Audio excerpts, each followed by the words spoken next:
Okay, so we have a lot to cover as usual. Kathleen, my lovely wife, is here, but she's off camera this evening. And we have been going through books and studying and writing notes. And we had so many notes put together. 1, 2, 3, 4 pages of outline. Here's yours. Yeah, that's all right. Of all of the notes. And it's packed. Yes, we're talking about topics that we have talked about before, which is the Kabbalah, of course, and quantum computing and quantum mechanics and geomancy, but we have new information for you this evening. Little bits and pieces of review, but pretty much everything you're going to hear tonight is at least a further explanation, if not new information. And Kathleen has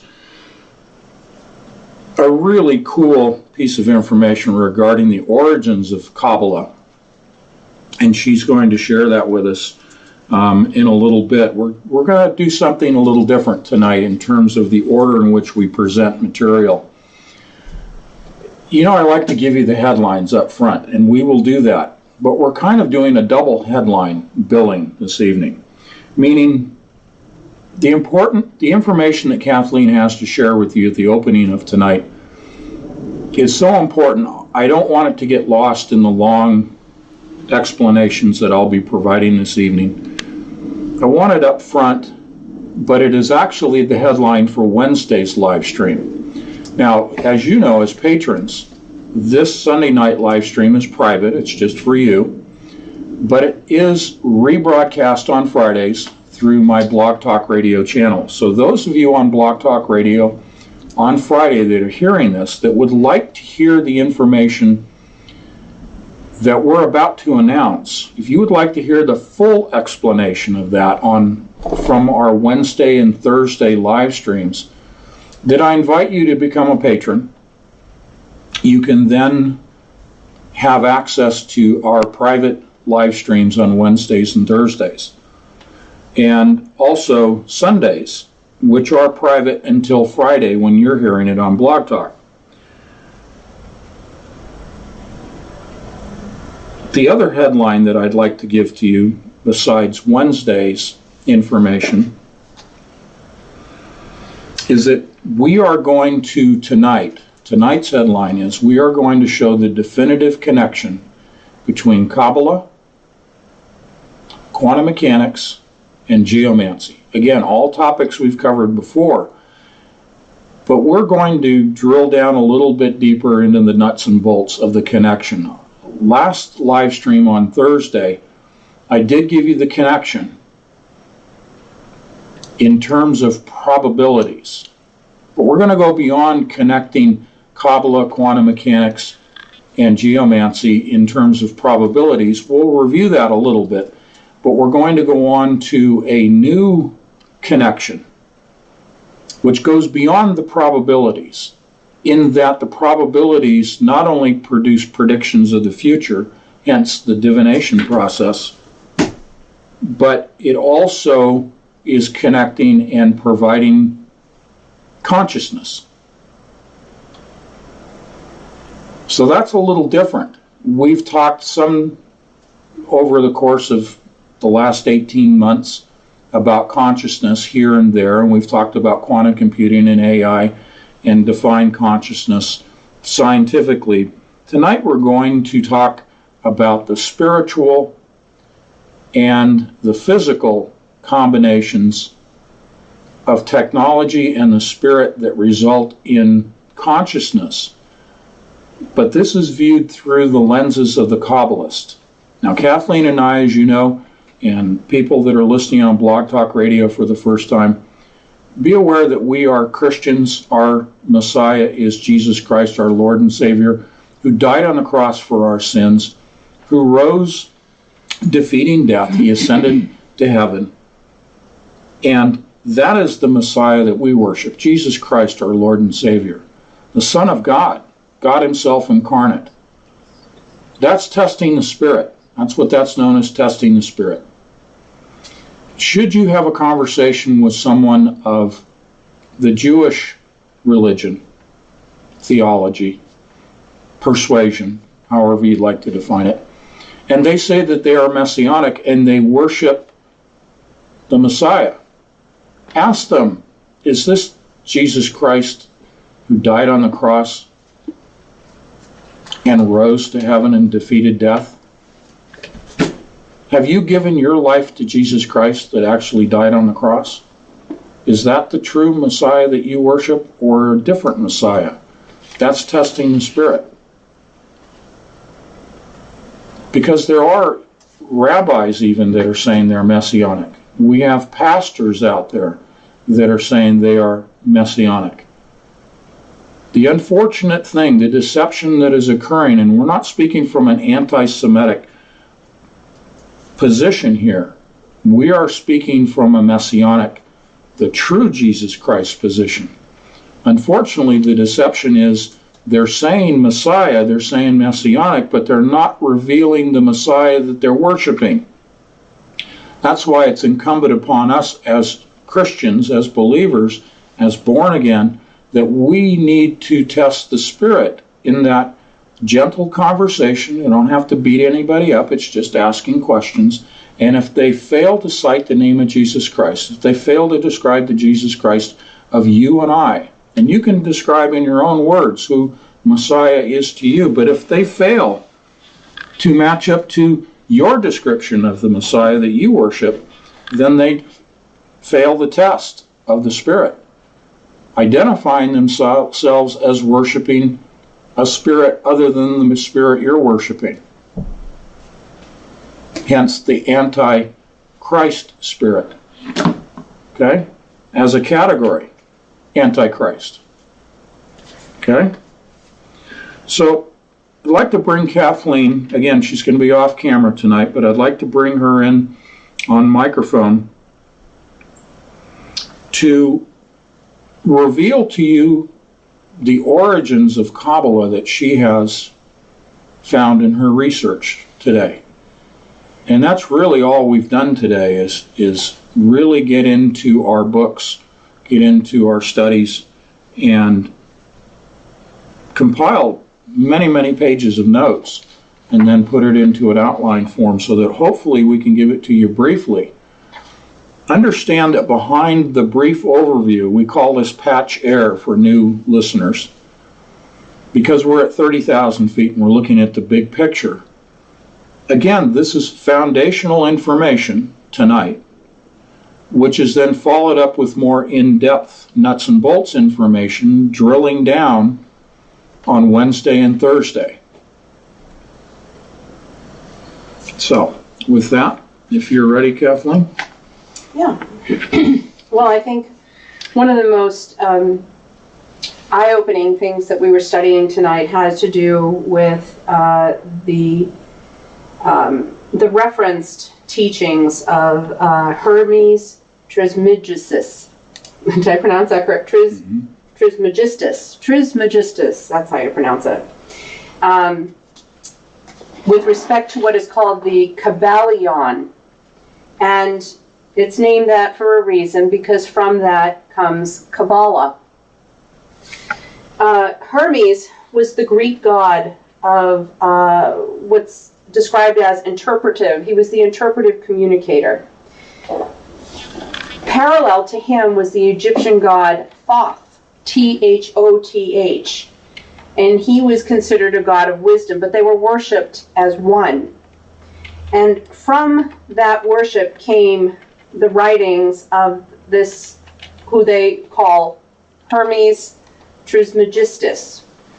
And we started, and again, this was not something that we were seeking out to do, but when the pieces began to come together, it was quite alarming, but yet not so surprising. So I wanted to start off reading something about this. Now, Kabbalion is spelled Kyblion, and I am referencing here the teachings of the Hermes, Hermes, Trismegistus, spelled Trismegistus. So let me just read this to you. The Kabbalion contains the highest, in parentheses public, teachings of Hermes Trismegistus, also called Thoth, and that is spelled Thoth, the Egyptian god of wisdom.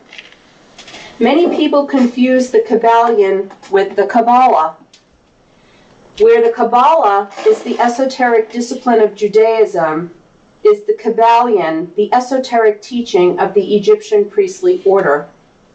The Kabbalah is ultimately derived from the Kabbalion. A lot of people don't know that.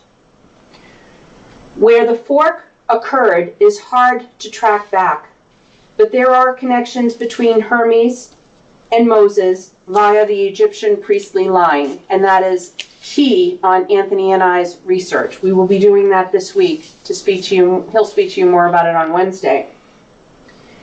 The Kabbalion is logos, and the Kabbalah is mythos. And so, for those who might have an idea of what the word logos is, I wrote out the definition. Logos is, it can mean the word of God, principle of divine reason, and creative order. It also means ground, plea, opinion, expectation, word, speech, discourse. So the Kabbalion is logos and the Kabbalah is mythos. Mythos is traditional or recurrent narrative theme or plot structure, a set of briefs or assumptions about something. The intention of the former is to gain wisdom, the Kabbalion. Listen to what I'm about to say to you. The intention of the latter, Kabbalah, is to control the masses, quote unquote. I'll read that again. The Kabbalion is logos, and the Kabbalah is mythos. The intention of the former, Kabbalion, is to gain wisdom. The intention of the latter is to control the masses. The Kabbalion explains the basis of the 7 Hermetic principles. The universe is mental and solely mathematical. It is nothing else. Matter is a necessary consequence of the mind, and the only way for the mind to become more conscious of itself. Again, I'm reading what the Kabbalion believes. For those with a materialistic scientific attitude, like atheists and agnostics, who didn't grasp a single notion of the universe is pure, that the universe is purely mental, this hub is a non-reader. Better put all effort of understanding a materialistic world first and find out it is a dead alley. From the Kabbalion, and this is from Hub Pages. We will send this to you and you can read it for yourself. And a quote from the Kabbalion is, "The lips of wisdom are closed except to the ears of understanding." And then it does go on, and it talks about the monad, and we will be getting into that too.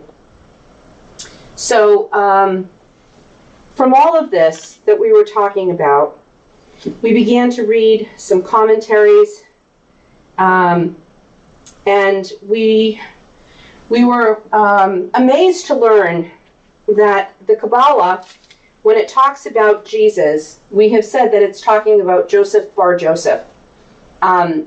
Pronunciation is Yeshua-Yeshua. And this particular Jesus was crucified in 57 BC, not 33 AD. And he was about 91 years old. He was 91 years before Jesus Christ. So when we say that the Kabbalah is talking about a different Jesus, they're not talking about the Christian Jesus, our Lord and Savior. They're talking about a totally different Jesus. And so I find it interesting because they may be the first to come out and talk about, the different types of Kabbalah. There's Hermetic Kabbalah. There is the Jewish Kabbalah.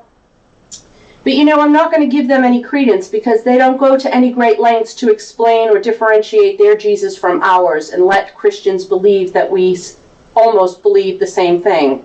That's what they'll let you believe. So Kabbalah, to me, is Kabbalah. I think Hermetic and Jewish makes no difference whatsoever.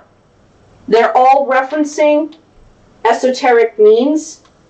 They are using, they are going back to ancient Egyptian teachings. They've taken with them, traditions from Babylon. They have relied on oral tradition, which has greatly maligned a lot of the truth. And so I think it's important that you take into account all of these different things that I'm speaking from. We are going to go into greater detail about the Egyptian mystery schools. It was interesting to me to find out that some of the Jewish people even consider Hermes Trismegistus to be perhaps Enoch. Mm-hmm. So that was interesting to me. But again, Hermes, if you're aware of some of what he is accredited with, he was accredited with writing the Emerald Tablet, the Book of Thoth, and that Book of Thoth was something that was only given to his initiates. In the mystery schools. Yes. The Divine Commander, and from this Book of Thoth come all these things, legends that we might assume, the what do you call it there, the Philosopher's Stone and the white powder and all of these things that, they lead you to believe are mythical. And I will leave it up to the Holy Spirit to let me know if that's something that's important and that way I need to know about. But the interesting thing about this Book of Thoth that was supposedly only given to his initiates is that it was written in Egyptian hieroglyphics, and it was kept in a golden box in the inner sanctuary of the temple. And immediately I said to you, when we were thinking about the temple chip today, or how the chip is configured like the temple, right? I said, didn't the quantum chip have in it at the center gold? And you said yes. Right.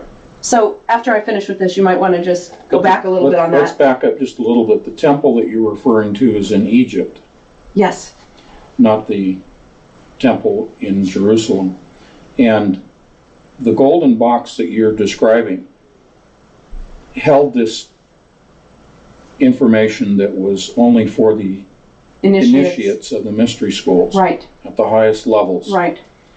Who had passed certain levels of initiation to be allowed access to this golden box. And then there's the key. Yes. Yes. And the key is supposedly the key to immortality.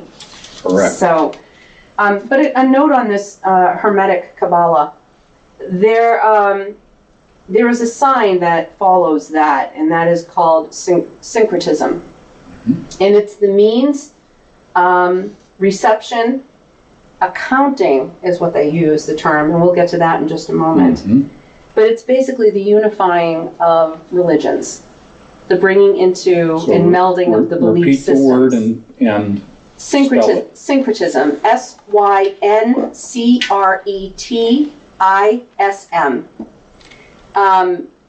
Hermetic Kabbalah, by the way, was what was used by John Dee and Edward Kelly. But I found it interesting because syncretism is a sign of Hermetic Kabbalah. And when it talked about accounting, what does accounting mean to you? Does not accounting mean looking at the books, opening the books to look at them? Did Jesus not say to Daniel, close up the books, for it is yet an appointed time? But the books now are opened, and we are openly seeing the Kabbalah practice at work. We are seeing through quantum computing the software, if you will, the spiritual software that is being run in quantum computing is the divinic process, geomantic process. Yep. So I think at that point, the only other thing that I wanted to explain, and then I'm going to let Anthony go into more detail while I do more research, esoteric. It means intended for or likely to be understood by a small number of people with specialized knowledge or interests. Also, these mystery schools in Egypt are called the arcane schools, which means understood by only a few. So there's not a lot of difference between Hermetic Kabbalah and Jewish Kabbalah. Mm-hmm. And, I will not apologize if I blend the two and there are differences between them. I can tell you they're not vast, but they are based in esoteric, mystic practices that came out of Egypt and Babylon. They are not to be trusted. They are doctrines of demons, and we need to call them out for what they are. We are looking at a spiritual system in quantum computing that's operating. I'll let you explain how we were talking about the Hilbert space. Yep. And we will so clearly, even quadrant, again, making it clear by the assigning of the four mothers to quadrant. And that's all I will lead off with. And I'm going to be doing more research. I know Anthony is. Say the word syncreticity.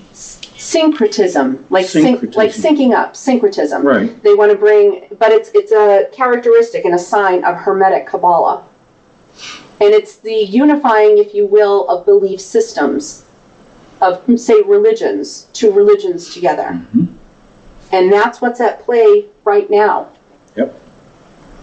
The reason I had you repeat that and spell it for people is I want people to take notes, because this is, I'm going to underscore this, this is a very, very significant revelation that Kathleen has just shared with you. And that's not hyperbole, okay? Not trying to be making more of something that isn't there. Syncretism, kind of like syncretism. Syncretism. Like singing. Syncretism. That's like us practicing Trismegistus. Yeah, it's kind of a tongue twister. It is. But that's Hermetic Kabbalah. And it is the Hermetic Kabbalah that is seeking wisdom. And it is the Judaic, or I like to call it the Talmudic Kabbalism, that seeks to control people. And this one world religion, one world government, this syncretism of joining all religions together and other aspects of humanity together is the essence of the mystic religions, the magical practices of the Talmudic Kabbalist, whose primary goal is tikkun, which is redemption, which is the rejoining of those things that are separate. And that's where I'm going in the explanation tonight. But this syncretism is defined as accounting, as the books. As Kathleen already said, I'm simply repeating it for emphasis. This is what Daniel was told by God to seal up the books, and now those books are being opened. There's an accounting being given. If you will, there is an audit underway of humanity. The wheat and the tares. So this is why we're talking about Hermes, but just as an introduction again to what we're going to cover on Wednesday and Thursday, and we will get deeper into this. There are the connections to the Freemasons, to the Theosophy, to the Golden Dawn, to John Dean Edward Kelly, to Crowley, all the way down through history. The mystery religions focus on their origin on the Tablet of Hermes, on Hermeticism. The Hermetic Kabbalah, which is seeking wisdom through these mystery schools that come out of Egypt, that then produced the Talmudic Jewish version of the Kabbalah, which its purpose, its goal, not only tikkun and redemption of humanity joining the spiritual above with the physical below, but ultimately, as we have said for years now, it's all about controlling humanity. That's the bottom line with Kabbalah as to what I like to say about what's in it for me. we think about this individually. We think about it sort of selfishly, self-centeredly. What's all this mean to me as an individual as I go about my life? Bottom line, simple takeaway, Talmudic Kabbalism is controlling people. It's always been about control. Okay? So I'll come back on camera here. So those in the mystery schools in Egypt were seeking wisdom, carried on through the ages, through the secret societies, the mystery religions of those secret societies, and the outgrowth, literally, that was taken from Egypt as the Jews were exiled. They took with them the Kabbalistic practices, which today are resulting in the controlling of humanity. We've talked about the control mechanism of the Noahide laws. Okay, we've covered all of this before, but I just wanted to give you a couple of easy takeaways to make notes of and do some research between now and Wednesday. Okay? Tell them I'm loading them up with links. Yeah, Kathleen is sending to you links in the chat room from our research today, and this will make it very easy for you to begin doing your homework between now and Wednesday. Okay? Alrighty. So let me get to the scriptures of this evening.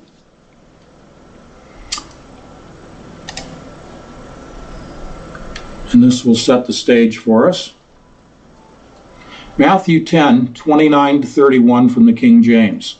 Are not 2 sparrows sold for a farthing, and one of them shall not fall on the ground without your Father? But the very hairs on your head are all numbered. Fear ye not, therefore, ye are of more value than many sparrows. That relates to counting. That relates to God saying He's the only one that needs to count anything in our reality. And in the example of Daniel that we're going to look at, David we're going to look at now, David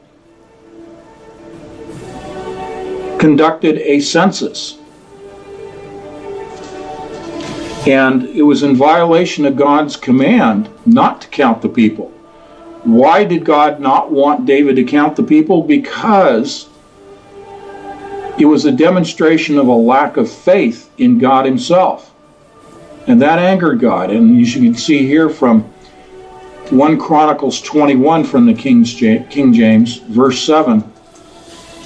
And God was displeased with this thing, therefore He smote Israel. And David said unto God, I have sinned greatly because I have done this thing. But now I beseech thee, do away with the iniquity of thy servant, for I have done very foolishly. And as you know in this story, it's a very common one, David was given by God the opportunity to choose from 3 punishments. So God is saying to us, don't I take care of the sparrows? Don't I know the finest details, even down to how many hairs are on your head, how many grains of sand there are?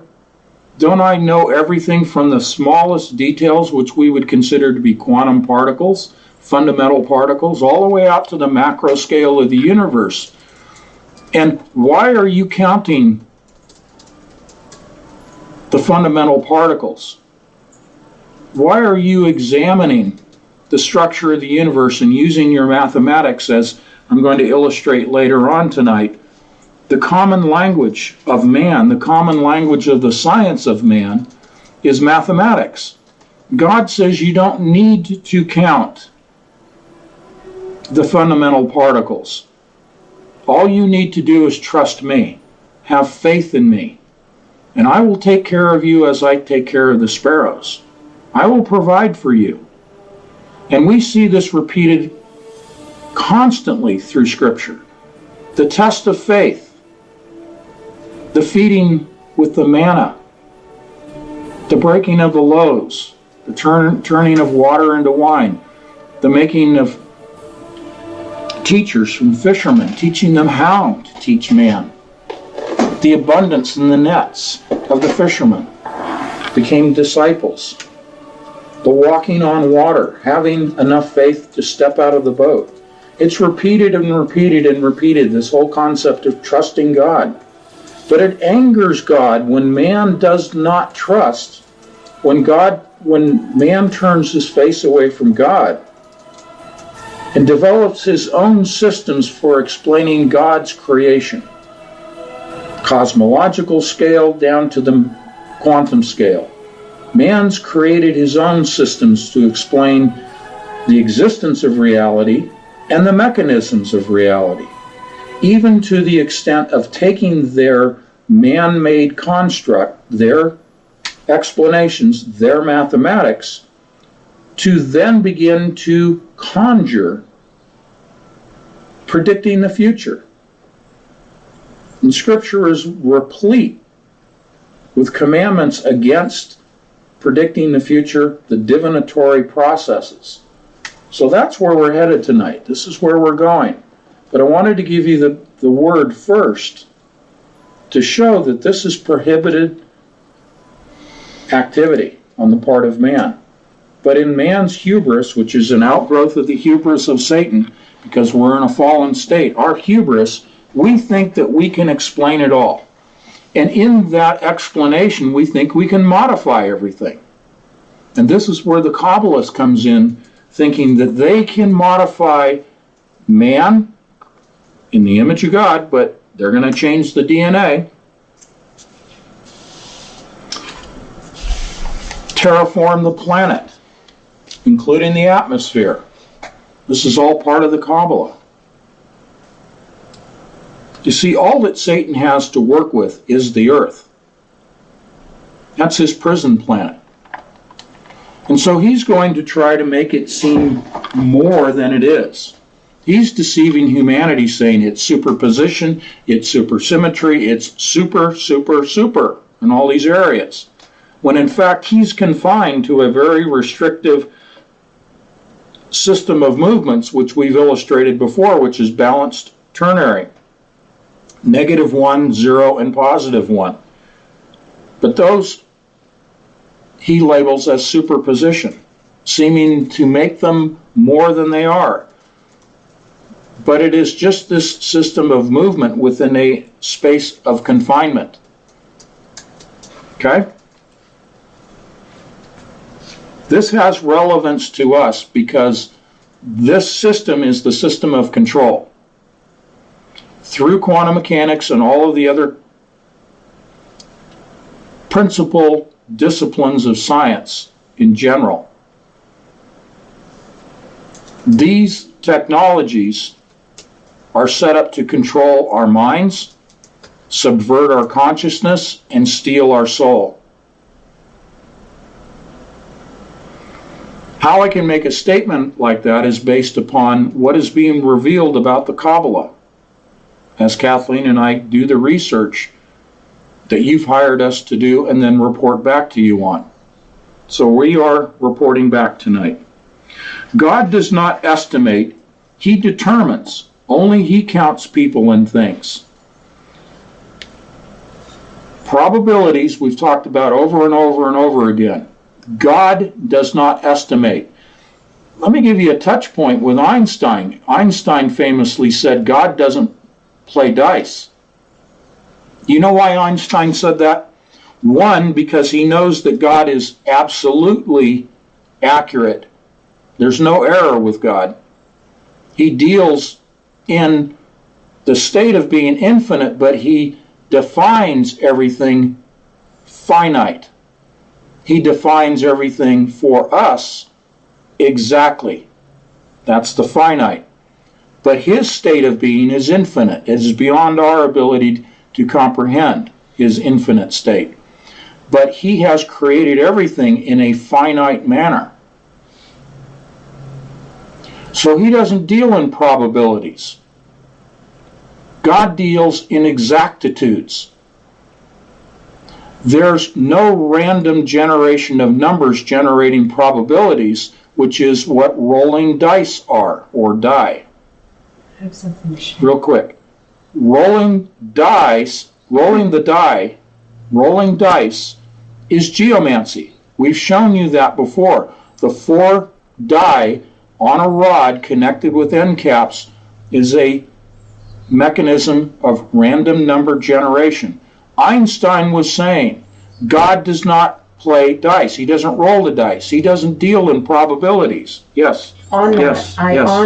I want to be able to share with you. It says the mystery Kabbalion, and I just sent this link. Yeah. It said people who have spent time grazing in metaphysical bookshops may have come across a mysterious volume called the Kabbalion, written by the 3 initiates, quote unquote, and first issued by Yogi Publication Society of Chicago in 1908. The most familiar edition is a plain volume bound in blue cloth and stamped with gold, in a format like those of other books from the same publisher, including various works on yoga by one Swami Ramacharaka. The Kabbalion claims to be a brief introduction to a mystical tradition that has survived since antiquity. The core of the work is a series of aphorisms that, the authors contend, go back to the early days and were passed on from teacher to student. The exact signification and meaning of the terms have been lost for several centuries. Now, listen to this. The word Kabbalion, taken at face value, looks vaguely Greek, but it has no meaning in this language. The closest Greek word to it, curiously, is Kybea, K-Y-B-E-I-A, meaning dice game or trickery. It is also tempting to connect this work with the Jewish mystical tradition known as Kabbalah. But as a matter of fact, the Kabbalah is never mentioned in the Kabbalion.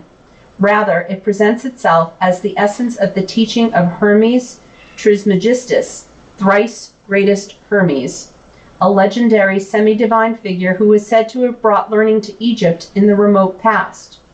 Hermes Trismegistus is often identified both with the Greek god Hermes and the Egyptian god Thoth. And then it just says, it goes on to talk about how the Kabbalion is organized into 7 basic principles. And again, you can see, the combining of Kabbalah and Kabbalion. Kabbalah being an outworking of this. So, but I wanted to interrupt you because of you're talking about the rolling of the dice, and here it is with that word In Kabbalion. Kabbalion. Yes, Kabbalion. Yep. So we're showing you these linkings of modern science, quantum mechanics, and all of the other disciplines of science, having their origins in the mystery schools of Hermes and in the mechanisms of geomancy, which is the software system, as we're calling it, of Kabbalah. This is how the world operates. When people talk about the elite, and they talk about Freemasons and all of those things, okay, Rosicrucians, all the way down the line, those are all subsets of the Kabbalah, and its origins are in Egypt with Hermes, the mystery schools. Now, part of what we'll be sharing a little more in depth is the education of Moses. We'll share that on Wednesday, the education of Moses in the mystery schools, which is on parallel with our discussion of late that we had about Daniel in the court in the palace of Nebuchadnezzar, and he being the most adept, to use that word, in those mystery practices, those mantic arts. So these leaders in the Bible were well schooled in these arts. These were the technologies of the day. Okay? All right. God is infinite, and he knows the finite numbers of everything, as I said. And he punished those who tried to count them as if to think themselves equivalent to God. And I want to underscore that again. This is the hubris of mankind in counting, using mathematics to try to describe the mechanisms of God. It's one thing to understand the mechanisms and describe them mathematically. as long as you're doing that in support of God's agenda, if you will, if it supports your faith in your walk with God. But what man has created with mathematics and the technologies and the explanations of the mechanisms of our reality is turning man away from God. It's leading man in the wrong direction. Okay? Kabbalah and quantum mechanics and geomancy are linked by mathematical probabilities. Now, we covered this in the Entangled magazine before, probabilities. Geomancy is the software of Kabbalah and quantum mechanics and is based upon probabilities. When you're rolling the dice, when you're making the marks in the sand, your random number generation of data, those produce probabilities that lead to the divinatory practice of prediction, predicting the future. Mathematics is the universal language in Kabbalah and quantum mechanics and geomancy, each of which is based upon probabilities. None are finite in their answers.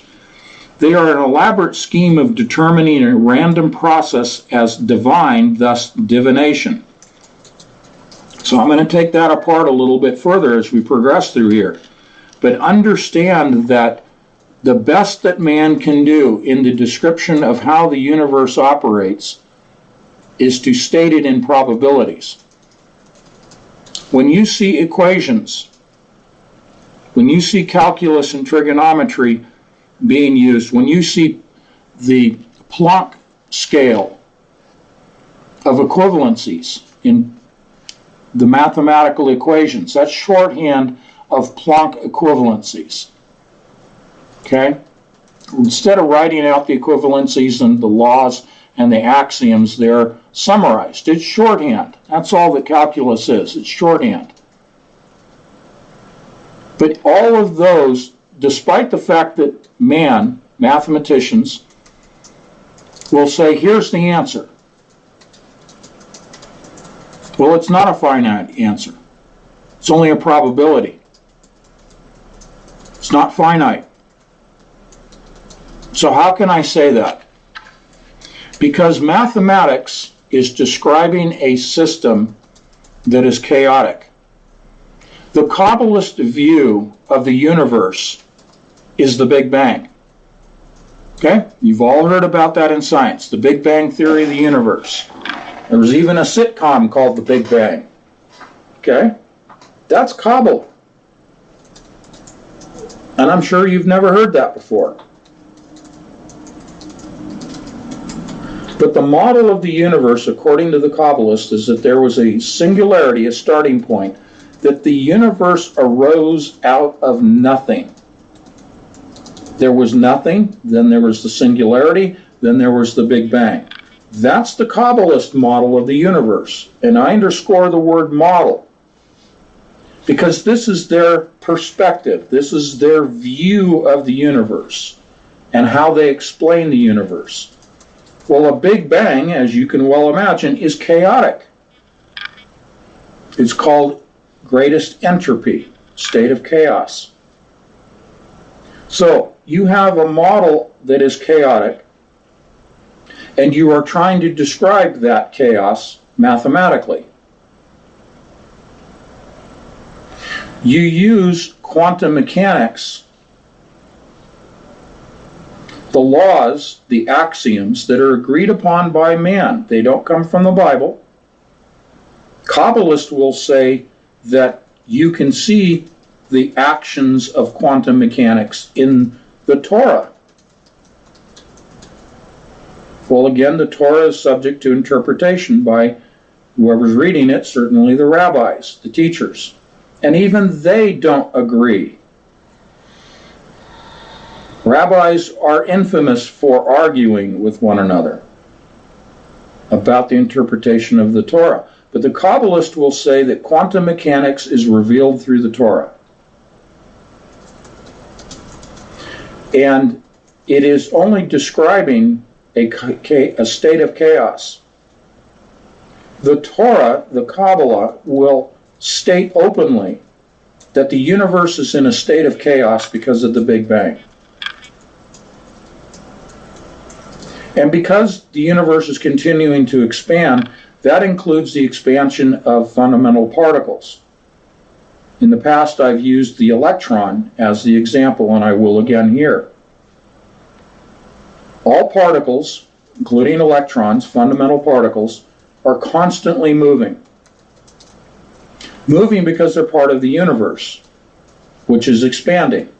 I have my own theory as to why it's expanding, but we're focusing tonight on the Kabbalah viewpoint, their model of an expanding Big Bang-induced universe. Therefore, everything within it is moving. It has momentum. And because it has momentum, and Heisenberg's uncertainty principle from quantum mechanics states that because an electron, in our example, is moving, has momentum, you cannot, with a finite exactitude, pinpoint an exact location of that electron because it's always moving. You can put your finger on it. I said this Thursday. You can put your finger on it and say it's right there, but it just moved. That's the uncertainty principle. Therefore, to describe something that is always moving, the electron, to describe the expanding universe, to describe the chaos of the universe, which includes the chaos of the electron, to describe something that is chaotic mathematically with a logical thought process applied here as critical thinkers, logic tells you that you're trying to describe something that by definition is in a state of chaos. Therefore, the best you can do in your mathematical Planck scale notation, Planck equivalency notation, is to arrive at an approximate answer, an approximate definition, an approximate solution. In other words, a probability. Now, mathematicians will scream and yell and jump up and down all day long and throw their eraser and chalk at the blackboard and say, I'm crazy. But think about it logically. If what you are trying to describe is in a state of chaos, you can therefore never accurately describe it, even mathematically. At best, it will always be a probable solution, a probability. This is the essence of quantum mechanics and all other scientific disciplines. Everything today in science, at best, is a probability. It's a best guess. Because the mathematics is dealing today with fundamental particles that are always moving because they have inherent momentum. And their own founding father, one of several, Heisenberg, put forth the uncertainty principle that they have agreed upon as an axiom, as a fundamental building block of explaining our reality known as the universe. Did you have anything to jump in with? I'll continue on. Please do. So I hope you understand that the foundational point here is probabilities. This is why I started at the beginning that God was angry at those that are trying to count. Because in one way of looking at trying to provide a mathematical explanation for the mechanisms of the universe is it takes your attention away from God.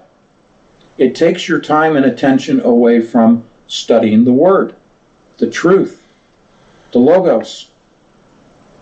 God seeks communion with us. God seeks a relationship with us. That's why He created us in His image.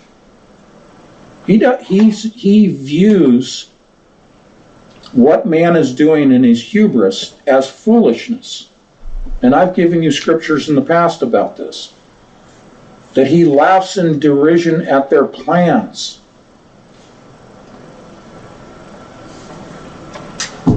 Yes, we're using the technology of the day, as Daniel did, as Moses did. That doesn't make us Kabbalists. That doesn't make us worshipers of Satan. We're using the technology of the day. God uses everything to his advantage, to his plan.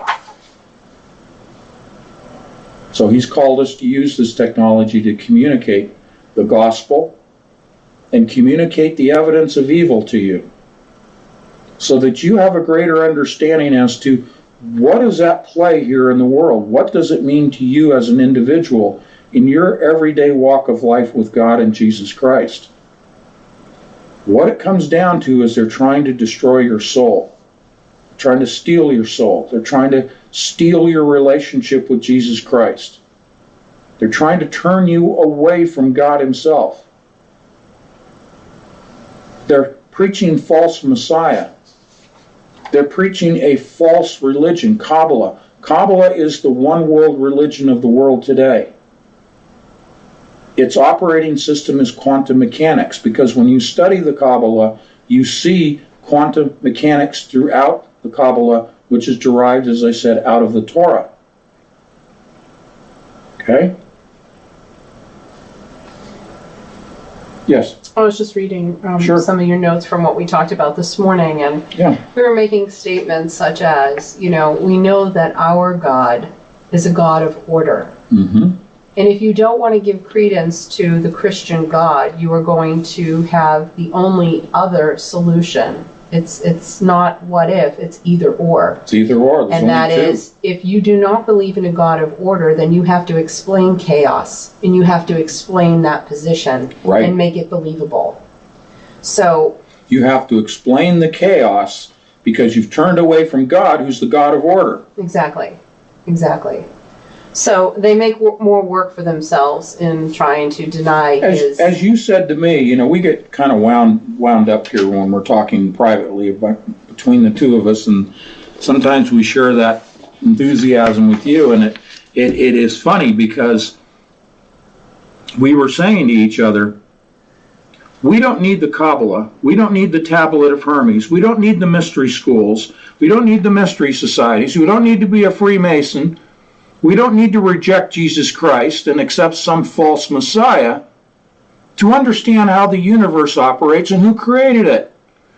This is why God just laughs at mankind, at their foolhardiness.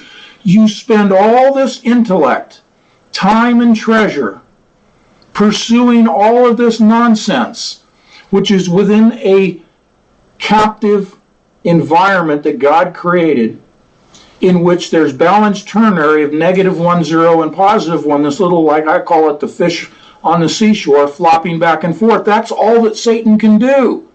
He's restricted in his movements, but he blows it up out of proportion, deceiving mankind, thinking, wow, look what quantum computers can do. Look what classical exabyte computers can do. Look what we can do with DNA now. Look what we can do in biology. Look what we're doing with the human mind with artificial intelligence and recursive neural network and neurobiophysiology, creating synthetic life forms. Wow, look what we can do. And all it is this little fish on the seashore, poor little fish flopping back and forth. That's how Satan moves. That's his restriction within the confines that God has created for him. But humans are deceived in thinking, wow, that's pretty amazing. -1, 0, and +1. Balanced ternary movement of Satan.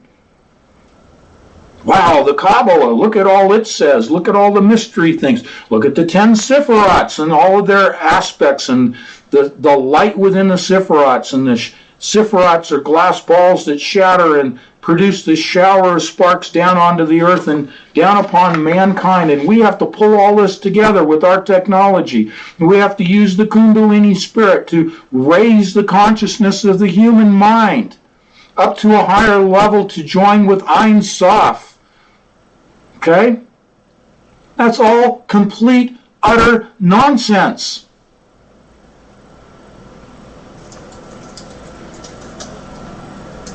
None of that is necessary for a relationship with Jesus Christ, the Holy Spirit, and God. None of it. That's why he takes care of the sparrows. That's why he numbers, if you have any hair, I don't, but you know what I've got left. He knows what I've got on my head, like you. And how many grains of sand are in the sea or on the beach where the fish is flopping back and forth. It is such utter folly that man pursues all of this stuff. We could throw it all away if we had our eyes focused on God, and he would take care of us. He would provide, and provide in multitude. Let me give you one simple touch point example. Seeds. Okay? Let's say apples from the Garden of Eden. Let's take apple seeds. Johnny Appleseed, right? You take 6 apple seeds and you go plant a few of them in the ground and you water it and nurture it and take care of it. What does it do? It produces a tree and it produces fruit. What's in the fruit? More seeds. That's how the universe grows. It's not the Big Bang. Excuse me, I have to get my computer back on here. They always have to interrupt me. That's how the universe grows. It replicates. Look at cells. Cells, whether it's in a tree or in a human body, cells reproduce, they replicate by division. They multiply by division. Multiplication by division. That's how the universe expands. Just like a tree grows and expands. It's not a Big Bang. I won't go down that rabbit trail too far with you tonight. You've heard me talk about this over and over again. But the example of the tree producing more seeds, there's the abundance of God. We don't need the technology. If we have a relationship with God, he will take care of us just like he does the sparrows. You've heard me say, I've got a bird feeder right outside my window. I feed them seeds. Okay? That's what God does for us. What we're trying to do is just open up people's eyes to the mechanisms of the world. And that's why we get into all of this Kabbalah, we get into the Noahide laws, we get into quantum mechanics, we get into particle physics. I talk about CERN, I talk about DNA, I talk about nanoparticles, and it goes on and on and on and on and on. Because we want to show you how the world is really operating.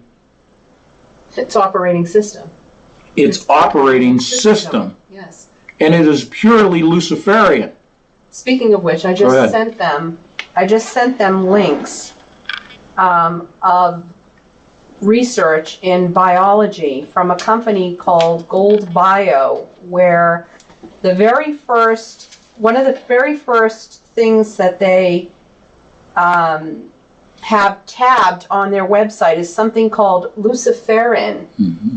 And it's a luminophore, meaning luminous, found in aquatic organisms, and it's the substrate for many luciferase enzymes.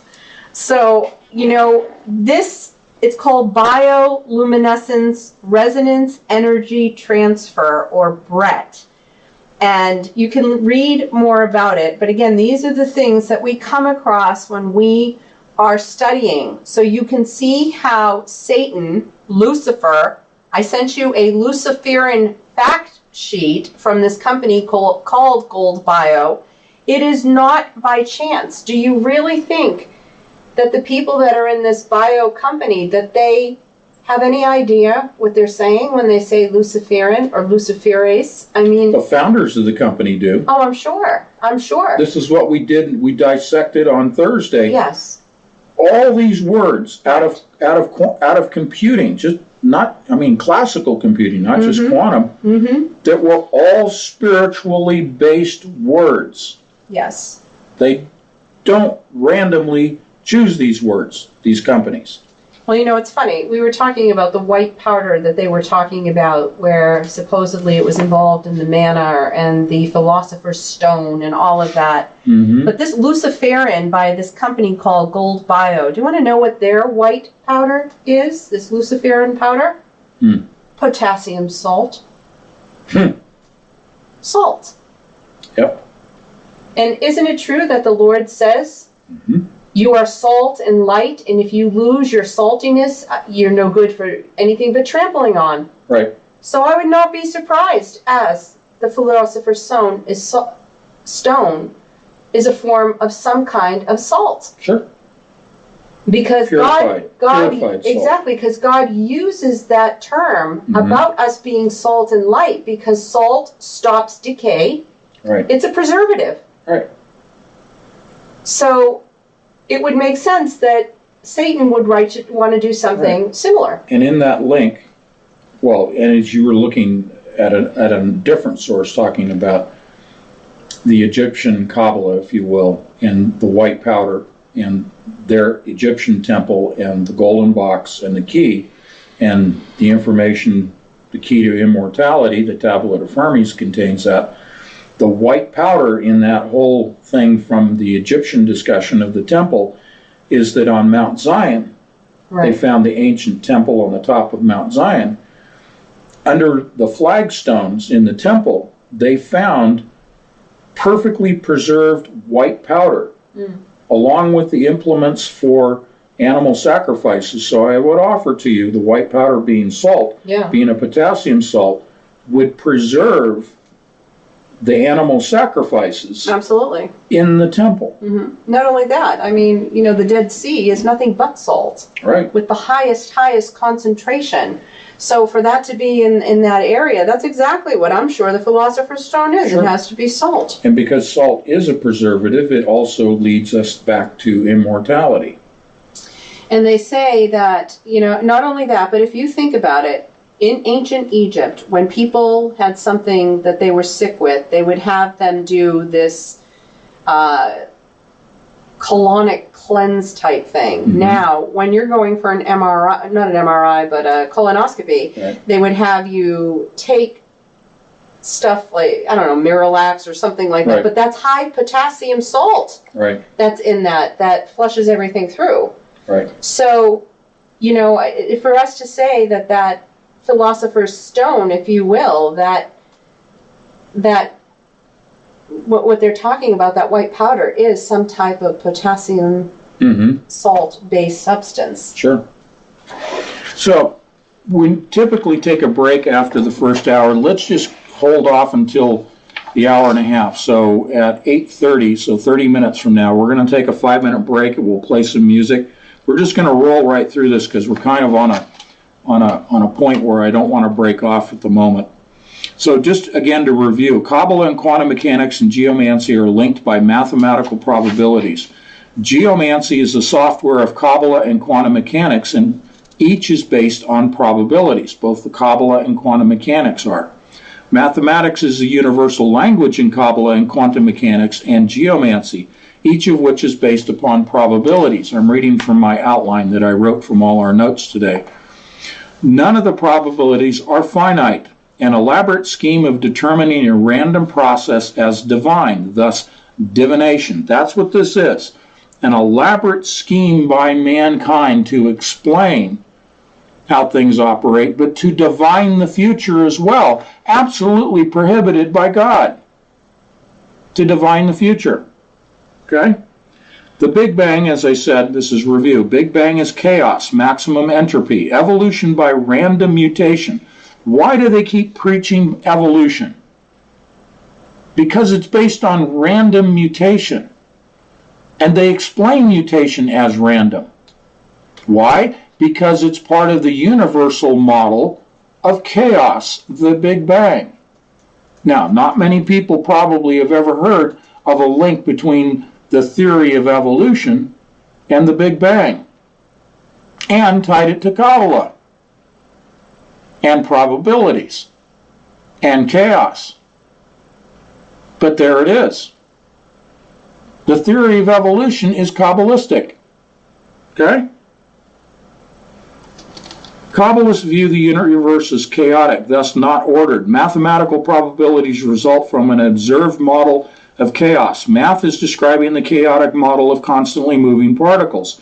Thus, their locations in states, that's their spin, states can only be at best described based upon mathematical probabilities. States also has to do with their energy levels, their momentum, their trajectory, their mass, all of those good things.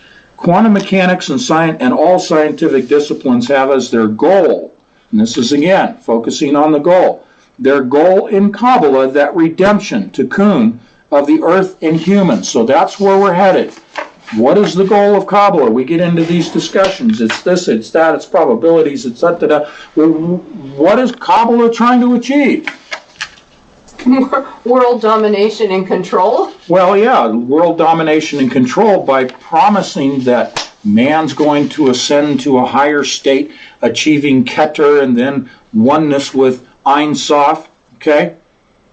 But their process of getting everybody there is to bring the two sexes together, to bring the two trees from the Garden of Eden together, to take the world that is in a state of chaos and the universe that is in a state of chaos and bring it together to redeem the universe they see as fallen, thus chaotic, bring the earth they see as chaotic, thus fallen. Man, his DNA, why are they doing DNA modification? Because they say there are errors in the coding of DNA. And those errors need to be corrected. See? Chaos in the DNA. Bringing it together. Redeeming the DNA. Go to every single scientific discipline around the circle within the center is quantum mechanics, and you find error correction language.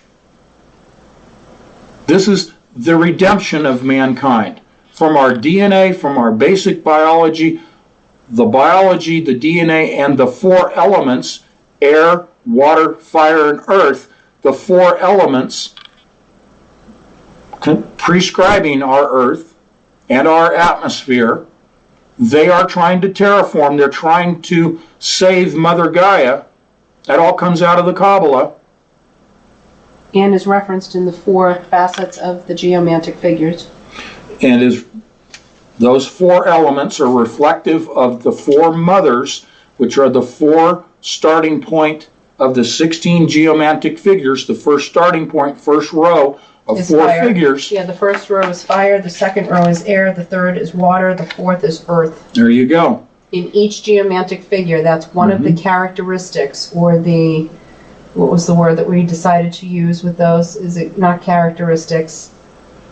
Remember when I was saying, what is the word that we want to ascribe to the various perimeters or parameters? There was a word that we were using.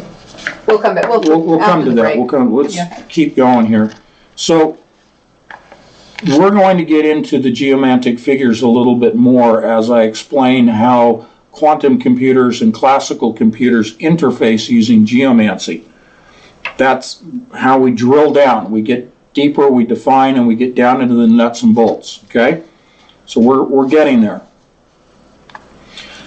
The Kabbalists' goal is to redeem everything. Their view of the universe being chaotic is somehow in error. You see, they won't accept God's version of the universe, God's creation. They assign a completely different God-like figure to their view of the universe. It's not just Keter, the top Sephiroth, the crowning Sephiroth of the Tree of Life. It's Ein Sof, who doesn't have characteristics or attributes. That's the word I think you were thinking, attributes. The attributes of good and evil. Doesn't hate, doesn't love. It's a neutral, it's a benign creative force, Ein Sof, instead of God.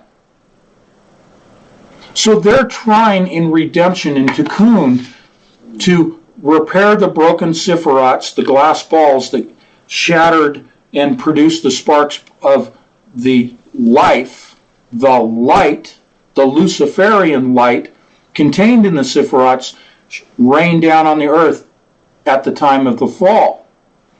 They're trying to reconstruct the Sephirots, trying to reconnect the Sephirots, trying to bring the tree together, and deceiving man and saying, you can ascend to Ein Sof if you take on the Kundalini spirit, which we've already addressed before, so I'll move along.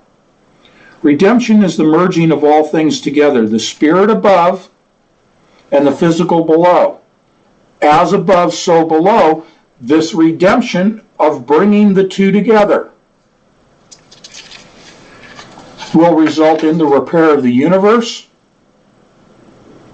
and the ascension of mankind. His conscience and his soul will ascend to godlike status.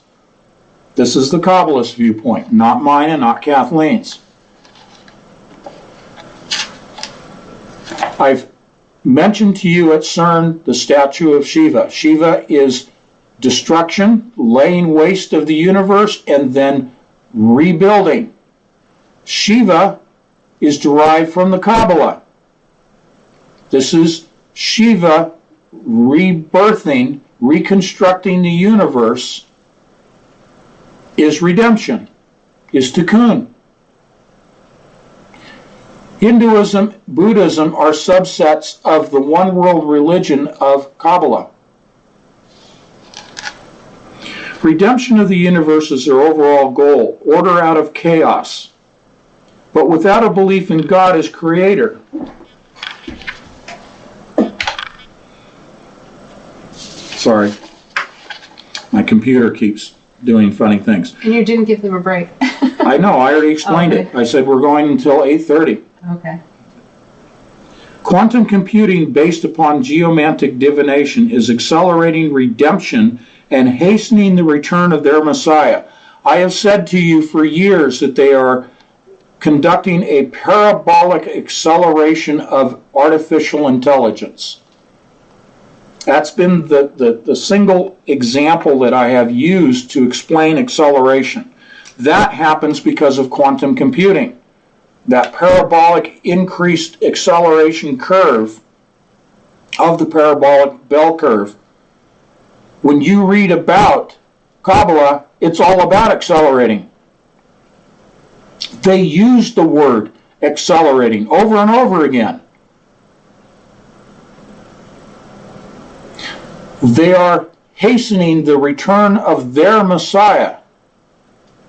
Not our Jesus Christ, their Messiah. That's the Antichrist spirit that they're hastening the return of.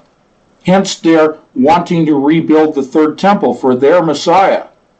I've described this hastening, and that's straight out of the textbooks on Kabbalah. Accelerating and hastening is used, those words specifically. I've described that previously about doing an end run around God's timing, around God's plan. Nothing of the sort will be achieved. Satan is under the control of God. There will be no end run. But this is why you're seeing technology moving at an ever-increasing rate of acceleration. It's not just faster. It is in a steady increase. It's like putting your foot on the accelerator pedal in your automobile or your truck, and you keep pushing down, pushing down, pushing down. You're not only going faster, but you're increasing the rate of acceleration. That's parabolic, okay? Kabbalist goal, the Kabbalist goal of returning man to a pure spiritual form, as the original Adam and Eve in the original Garden of Eden prior to the fall. This merging of the two sexes, they view as the redemption out of the state, the fallen state, raising man up out of the fallen state by bringing the two sexes together. And through the Kundalini spirit up through the tree of life, bringing humans to a spiritual level of a godlike status. When you hear about transhumanism, you hear about brain-computer interfaces. When you hear about this merging of man and machine, and AI being merged with our physical brains. That all comes from the Kabbalah. That's the redemption process. That's changing us and changing our spirit and our consciousness. In the process, destroying our soul. Okay? Geomancy is divination and provides answers based upon quantum probabilities. Geomancy makes a finite decision for you. Finite decisions are based upon previously agreed upon rules governing the universe. None are actually finite due to the chaotic movements of the universe in their Big Bang model. Rules are recorded in the day books and king's books. So let me break that down for you. They have an agreed upon system, random number generation. They have an agreed set of rules that they follow in the interpretation of the 16 geomantic figures, beginning with the first 4, which are called mothers. And we'll get to those 4 in just a few minutes after the break. But you have your agreed upon system, your mechanism, then you have your rules, and then you have the interpretation of those readings produced by random number generation. You have interpretations that are agreed upon. Those are recorded in books. Those interpretations, those stories, oftentimes are called poems, depending on the culture, but those are recorded as thousands of stories.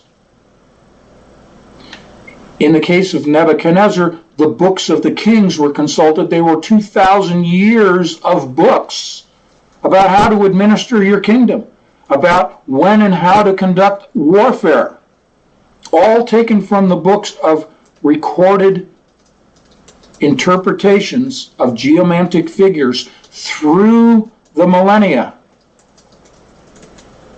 Those records were to enhance the interpretation, to improve the interpretation of the divinatory practice of geomancy. They were quick and ready references, just like our internet. Daybooks and books of the kings were consulted by the diviners, those skilled practitioners from the mystery schools. And they would provide that guidance to the king or the queen. That is still done today. And Kathleen said something to me earlier. We were reading about the former libraries of Alexandria that were burned. Yeah, but they didn't burn those books. They didn't burn those books, though. They've got them. They didn't burn these books of the kings and these day books. The day books we have referenced before coming out of China, and only in the last 10 years, maybe 20 years, have their existence even been revealed, and now they're being interpreted. But they've existed for thousands of years, these day books out of China. I would believe that's probably where they are. Sure. Is in China, maybe a few in Greece. They may not have them all in one place. They may be divided up amongst and at the Vatican. Ancient and the Vatican civilizations archives. And cultures, yeah. Right. Go back. So, with the day books, with their geomantic practice, with their agreed upon laws, they produce, because they have all these things they've agreed upon as man, in the man-made system, they produce what they proclaim as finite answers, definitive answers. But again, I go back to what I said earlier. If their model of the universe is Big Bang and chaos, and mathematically trying to describe that model, that results in a probable solution. You can never, therefore, have a finite answer coming out of divination. None of the mantic arts will produce a definitive finite answer.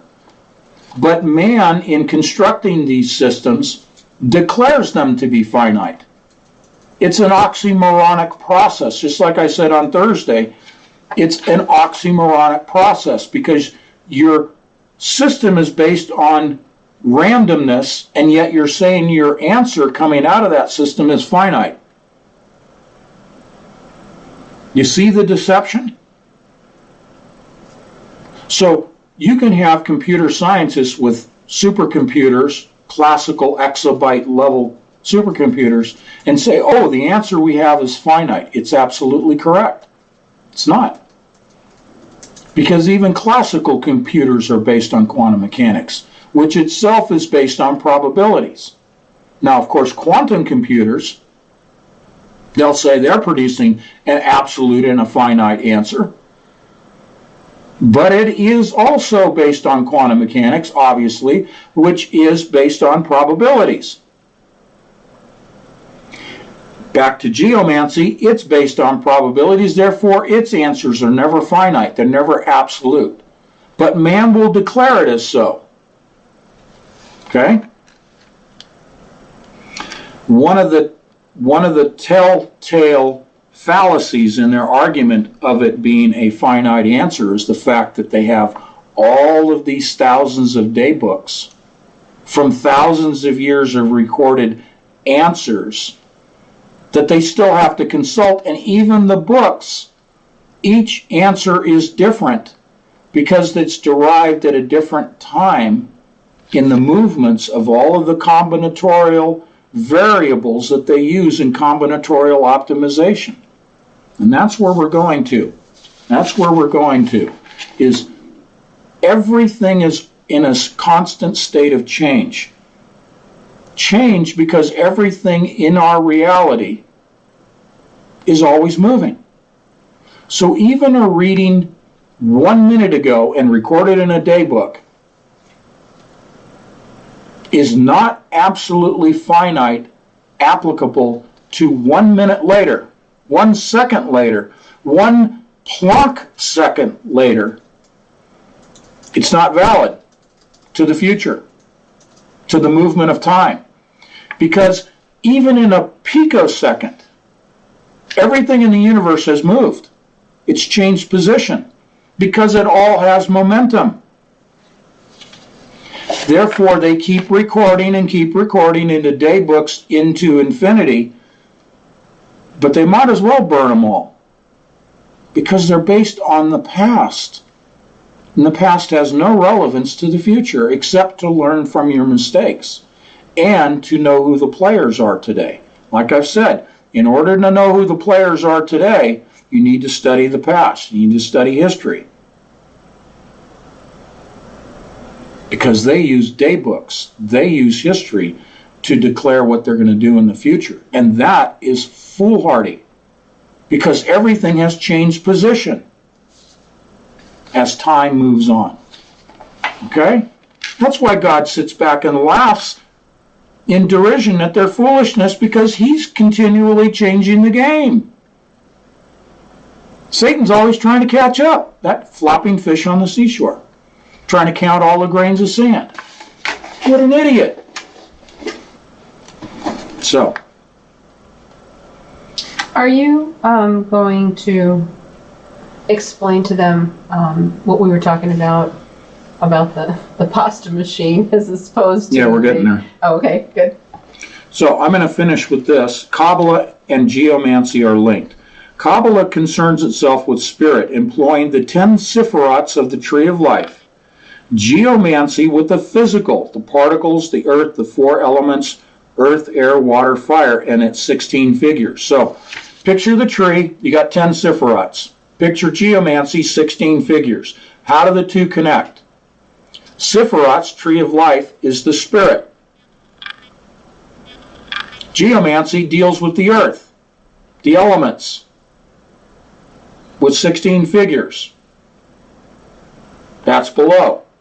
Physical, elements, geomancy, below. Sephirot tree, 10 sephirots, tree of life, spirit, that's above.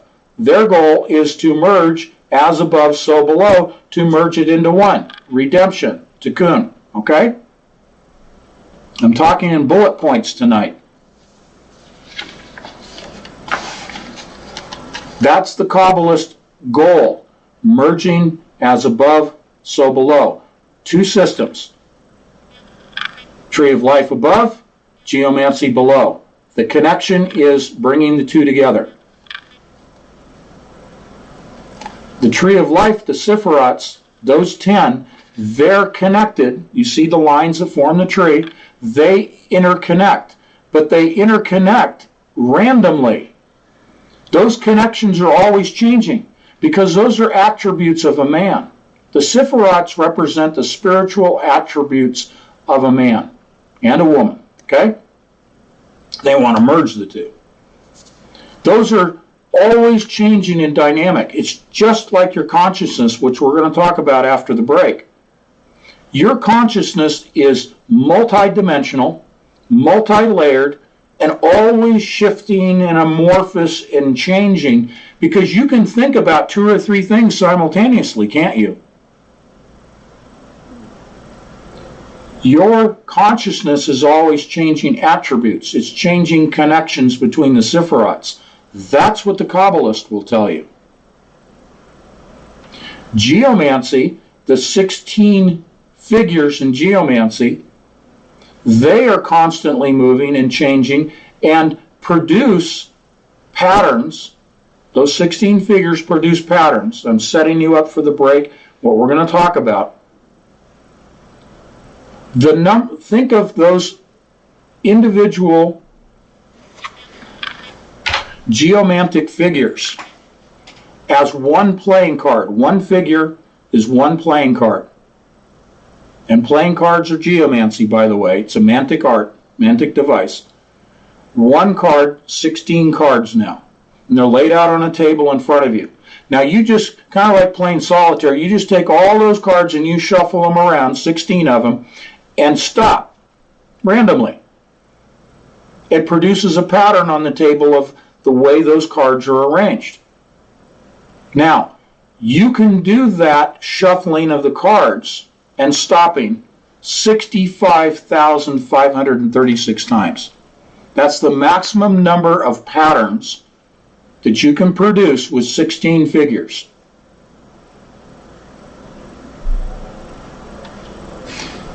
I'm going to end right here or go to break.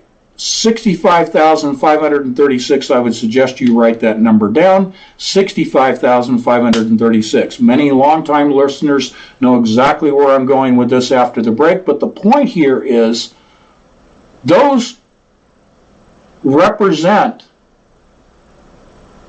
within the Kabbalist application of this, dimensions.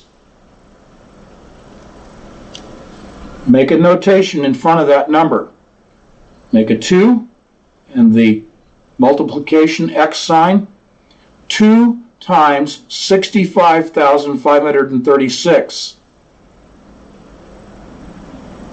That is 2 to the power of, think of like 2 to the power of 10. You annotate 10. You annotate 27.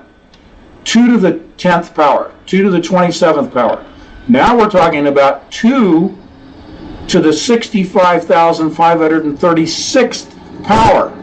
That's how many zeros you have after the 2. For the human mind, that's infinite. It used to be, before we had quantum computers, and when we got to the exobyte scale of supercomputers, it used to be a number that a computer could not compute. Over 65,000 zeros.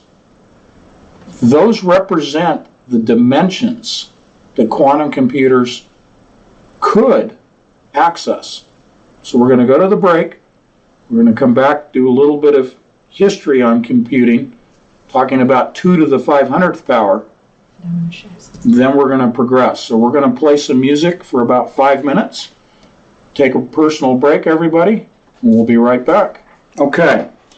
I'm going to go ahead and shift the screen here, and Kathleen sent you a link to this. Yeah, a link, many links, but this link in particular, this is called a mandala, not to be confused with the Mandela This is mandala. This is a geometric shape that contains the geometric, or the image, the symbols of can't even talk, of geomancy are around the outside perimeter, the geomantic figures. And in the center is the tree of life, the Kabbalah, Kabbalistic tree of life with the Sephiroths. Okay? So that's just illustrating, again, the connection of the two. And this relates back to what we've talked in the past about Ramon Lull and combinatorial optimization, combinatorics. So that's an excellent leaping off point into a little retrospective on D-Wave computers, again, taking into account that we always have new listeners. So quantum computers built by D-Wave Corporation and also by IBM, their operating system emanates from Ramon Lull of the 12th century, in which he developed combinatorial optimization. His goal was to, as he said, to bring together all the world religions. He was seeking peace by bringing the religions together. Well, that's the same thing as tikkun, redemption of the Kabbalah. So, 12th century combinatorial optimization, fast forward to the present, D-Wave quantum computers and IBM quantum computers use as their programming system, their operating system, I should say, combinatorial optimization.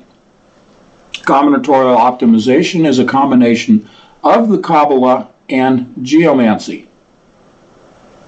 Quantum computers are random number generating systems, random number generators. And we're going to delve a little bit deeper, explaining that in a little different way than most people have heard before, about the data input, what happens in the computer, the quantum computer, and the output. So we're going to break that down as kind of a flow, if you will. Let's pick it up where we left off.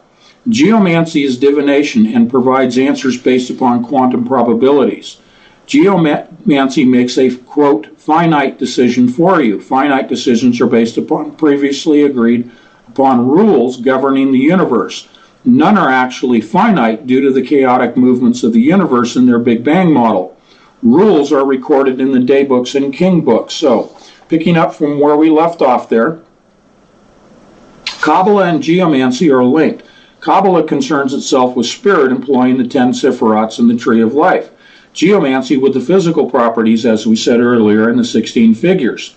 The link is this redemptive process, this merging of as above, the spirit, with below, which is the physical. Kabbalah as a one-world religion, quantum mechanics as its operating system, and geomancy as the software. Okay? Geomancy is the software of both quantum mechanics, quantum computing, and the one-world religion of Kabbalah. Okay? You can see it right here on the screen. Kabbalah and quantum mechanics and geomancy are man's mechanisms and are apart from God. Man's attempts at achieving godhood status, that ascension to Ein Sof of the Kabbalah. Now, we're going to get into the conscious mind, because this is what they're trying to affect. Conscious mind is the merging of 16 figures of geomancy with 10 Sephiroths of the tree of life, producing a higher state of mind and higher form of consciousness.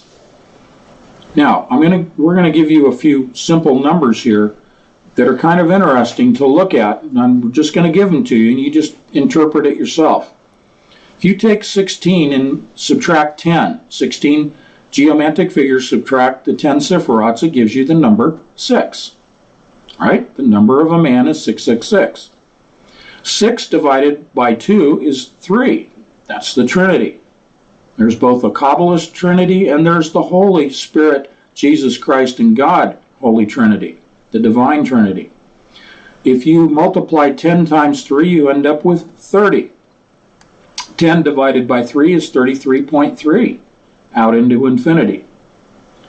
There are 65,536 dimers within a microtubule of a human neuron. That's why I asked you to write down that number. at 65,536 dimers. Dimers are, by definition, pairs. One of them is a 0 and the other one is a 1 within the neuron of the human brain. Dimers in pairs, their quantity of those dimers within what is known as a microtubule, and microtubules make up the human neuron in the brain. Within one microtubule, you have 65,536 dimers. I refer to them as tubulin dimers. I won't share the complex math with you here. I have done that in the past in the magazine. But when you take 65,536 dimers and arrange the geometry of them, they produce what is known as Clifford 8 and Clifford 16 Lungarian geometric patterns that geometrically portrays the conscious mind. That's what you're looking at right here, my friends.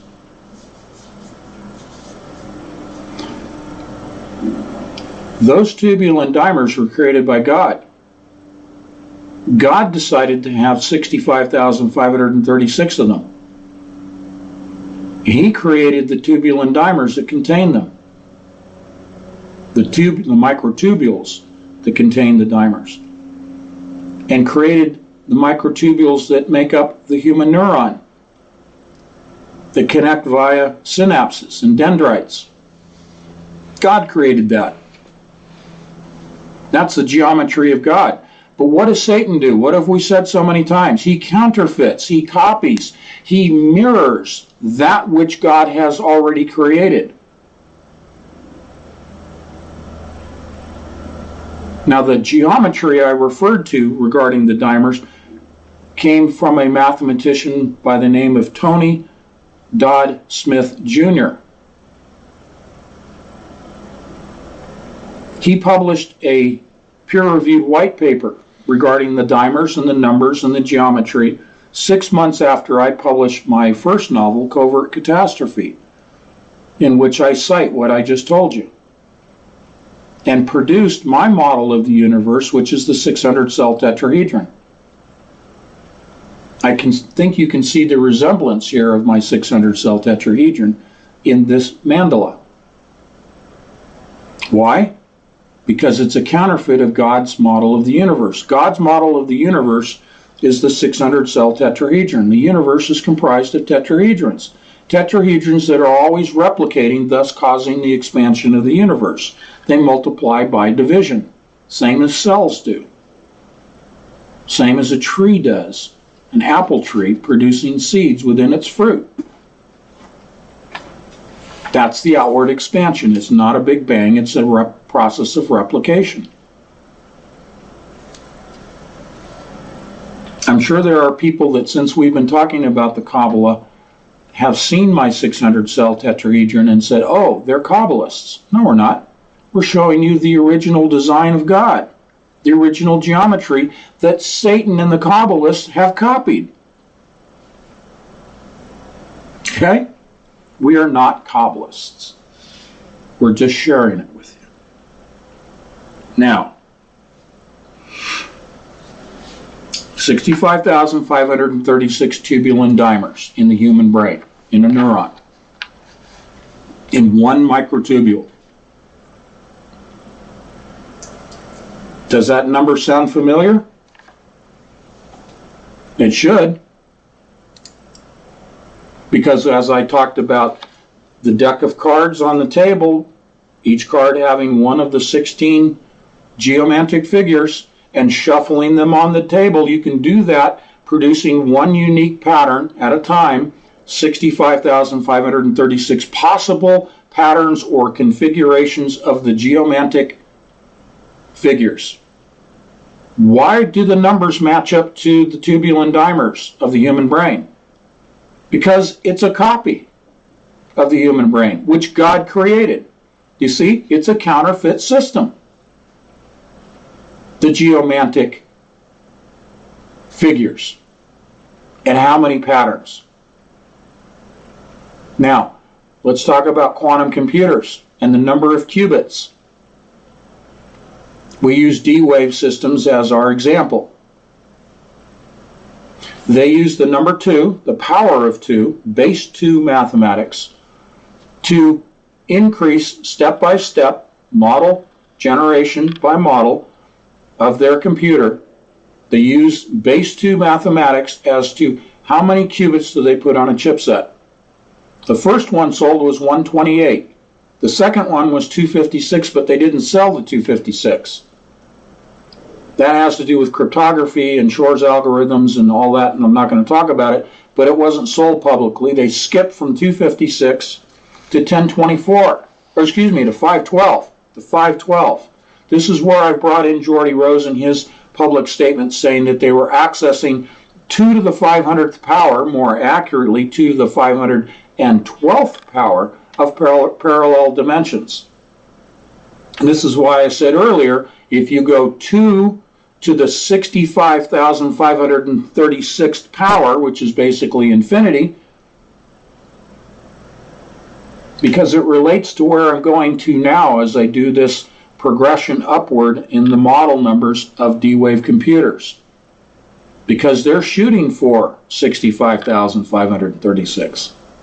It's what I call the 10th model in the succession of chipsets. So first model is sold 128, then they went to 256, then to 512, then they went to 1024, and then to 2048, like in my second book, 2048 Diamonds in the Rough, 8192, and then they move on out to the 10th one, which is 65,536, the same as the number of configurations of the 16 geomantic figures, and the same as the number of dimers in a microtubule in the human brain.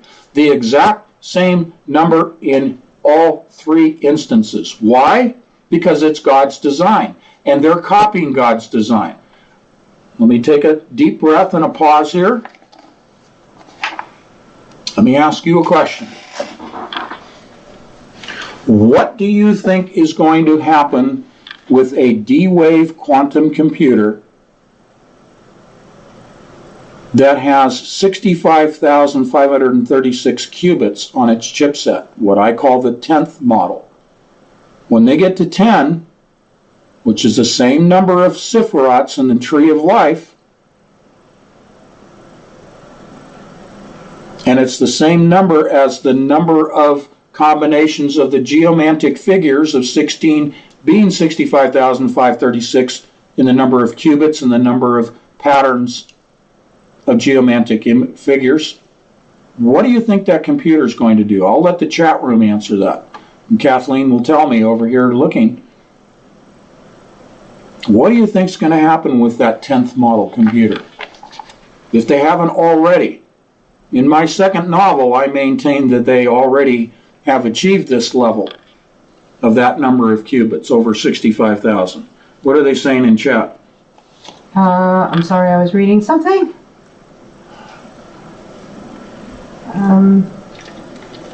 Nothing. Numbers that make their head explode. Do you know what's going to happen at that level?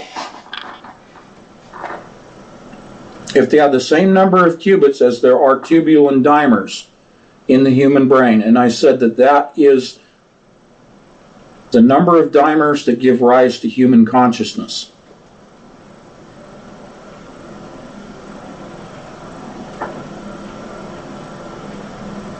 It will be a brain, the AI brain to run the world, Karen says. Exactly. It will achieve consciousness. Do you think God's going to allow them to get to that point? I don't think so. I've said over and over again that the most sophisticated form of artificial intelligence today is driven by quantum computing.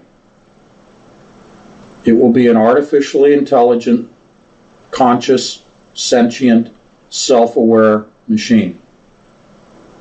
Because it has the same number of qubits as the number of dimers in the human neuron in the microtubules, and it is an operating system in that quantum computer that is based on geomancy of the 16 figures of over 65,000 different combinations. And the geometry of those 65,536 in the human brain produces the 600 cell tetrahedron, my model of the universe, that I borrowed from God because it's God's model of the universe. It's indisputable. Their own scientists are saying 65,536 dimers produces consciousness. If you have that number of qubits in an artificially intelligent quantum computer, it'll achieve consciousness. And they will be arranged in a spherical arrangement of qubits, not a flat two-dimensional chipset.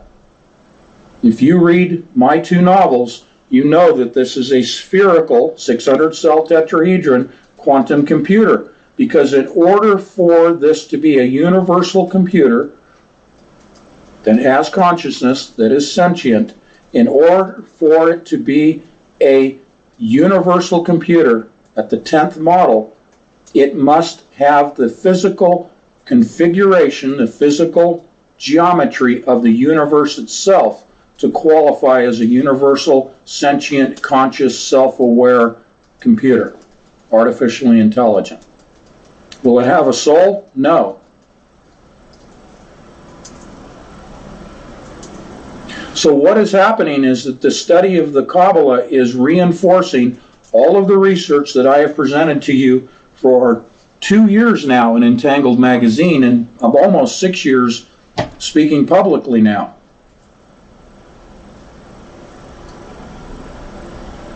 But the Kabbalah is a counterfeit, a reflection of God's geometry and God's mathematics.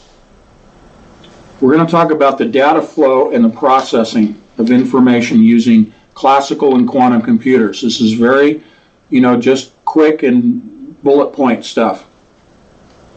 Classical computers gather all data from the internet of everything and all things. Picture a classical computer. I didn't have time to make up a flowchart. We literally were putting our notes together right up to showtime, to live stream. The classical computer interfaces with the quantum computer. D-Wave just announced a couple of weeks ago their latest generation of classical computer interface. You see, the humans can only operate with classical computers, because if a human interacts with a quantum computer, it causes what is called decoherence. It causes a breakdown in the entanglement of the entangled particles, and it breaks off the entanglement and it ceases its operation. So a human cannot directly interact with a quantum state computer. You have to have a classical computer for the human to interface with. And they just came out with a 3rd generation classical interface. Anyway, everything comes in from the internet through classical and then is fed into a quantum computer. Then it comes out of the quantum computer back to a classical computer as the interface for humans to interact with that information. Okay, that's the flow. Let's talk about what happens with the classical computer that's gathering from everywhere, gathering all the data, and then inputting it. Let's talk about what happens there. It interfaces with the quantum computers and inputs 4 mothers of the 16 geomantic figures. So what it is doing, it's taking all the data that has been randomly generated, random number generation. That's what the internet represents. The internet of everything, the internet of all things, that is simply a system that is randomly producing numbers. The starting point of geomancy. It takes those random numbers, just like a skilled diviner does when they make marks in the sand, geomancy, Ilal Ramal, science of the sand. They take those random numbers and they come up with the first 4 of 16 geomantic figures. The first 4 are known as mothers. And then it goes on to daughters and nieces and other ones. Point here is it produces the classical computer, acts as a diviner, and produces the first 4 geomantic figures, known as mothers. Takes those 4 and interfaces with the quantum computer. Now, the quantum computer is nothing more than a geomantic device built to interpret those 16 figures. It's taken in 4. The 4 then, as you go through the divination process, as you go through the process of mothers to daughters to nieces to even judges. Self-assembling. It's self-assembling. It is a self-assembly process within the D-Wave quantum computer. What it is doing is taking what humans cannot do. We've talked about pattern recognition in AI. The foundation to even thinking about pattern recognition with AI is those cards on the desk, moving them around of the 16 geomantic figures and producing one random pattern of those cards on your desktop, on your tabletop. The quantum computer does that with those 4, but then self-assembles all 16 and then produces one unique pattern at a time in the computer at light speed until it has run 65,536 possible patterns. And the artificial intelligence pattern recognition process produces a solution, an answer, a best guess, a probable solution within the quantum computer. You see, a human could not, in a lifetime, and even in a classical computer would take thousands of years to produce 65,536 different combinations of 16 geomantic figures.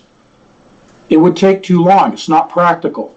So quantum computers were built for the sole purpose of doing what I just described, to produce 65,000 plus combinations of geomantic figures. All possible. That's the essence of combinatorial optimization.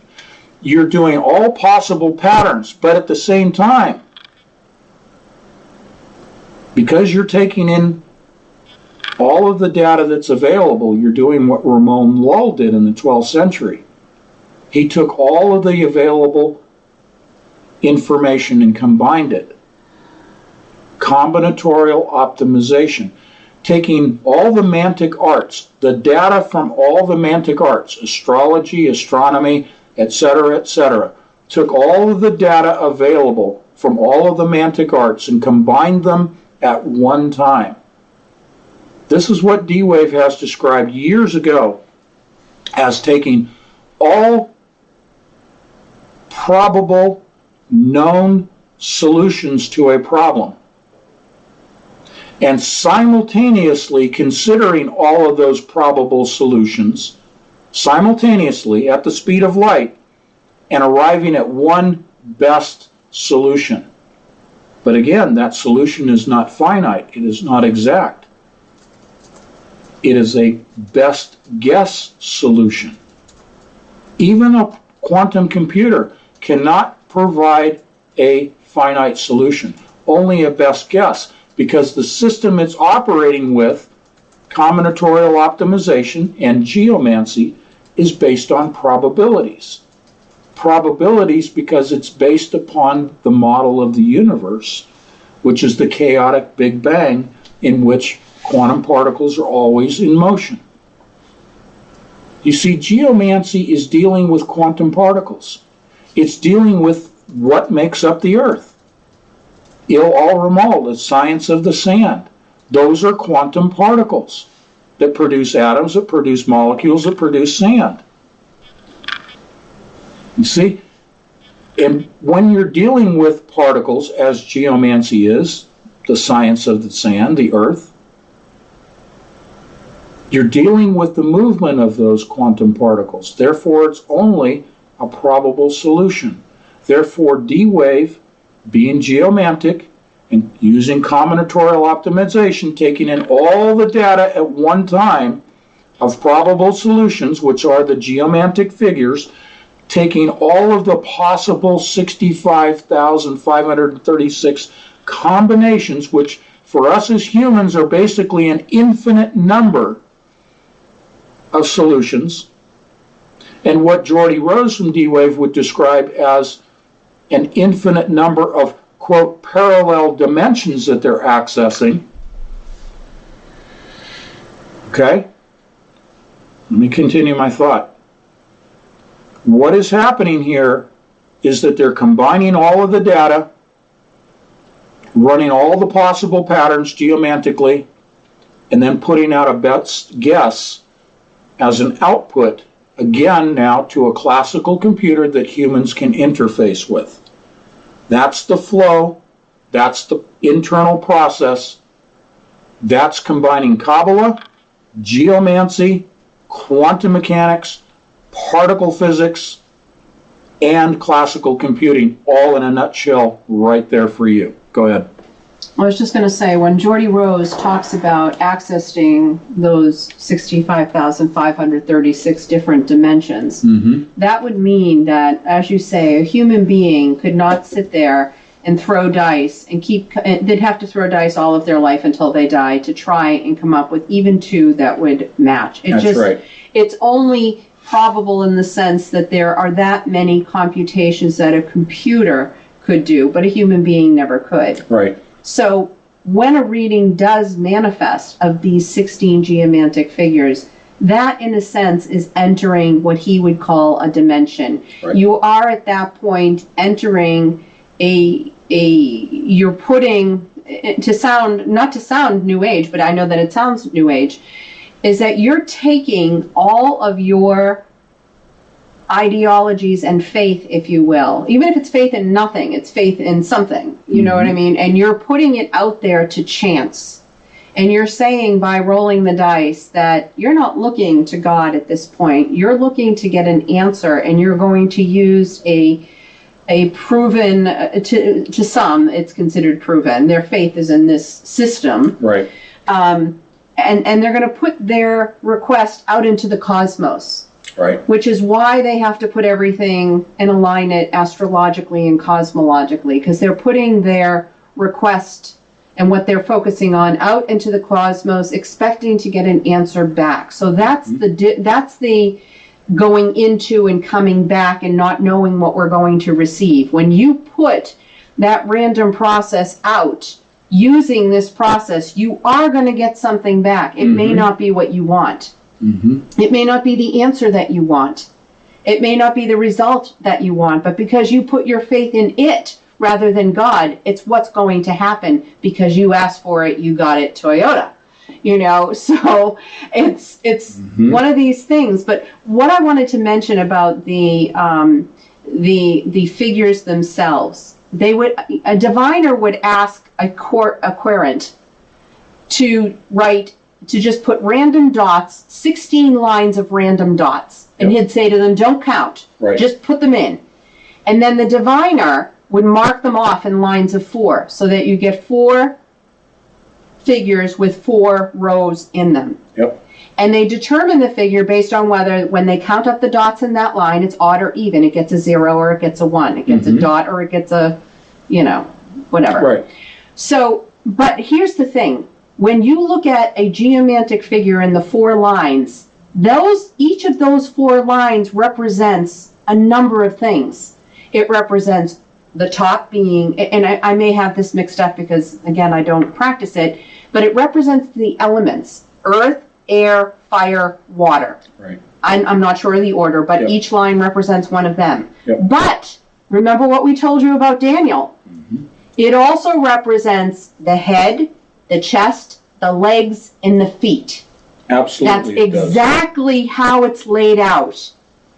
And in all of those links that I shared with you tonight, if you don't find Daniel in those, email us.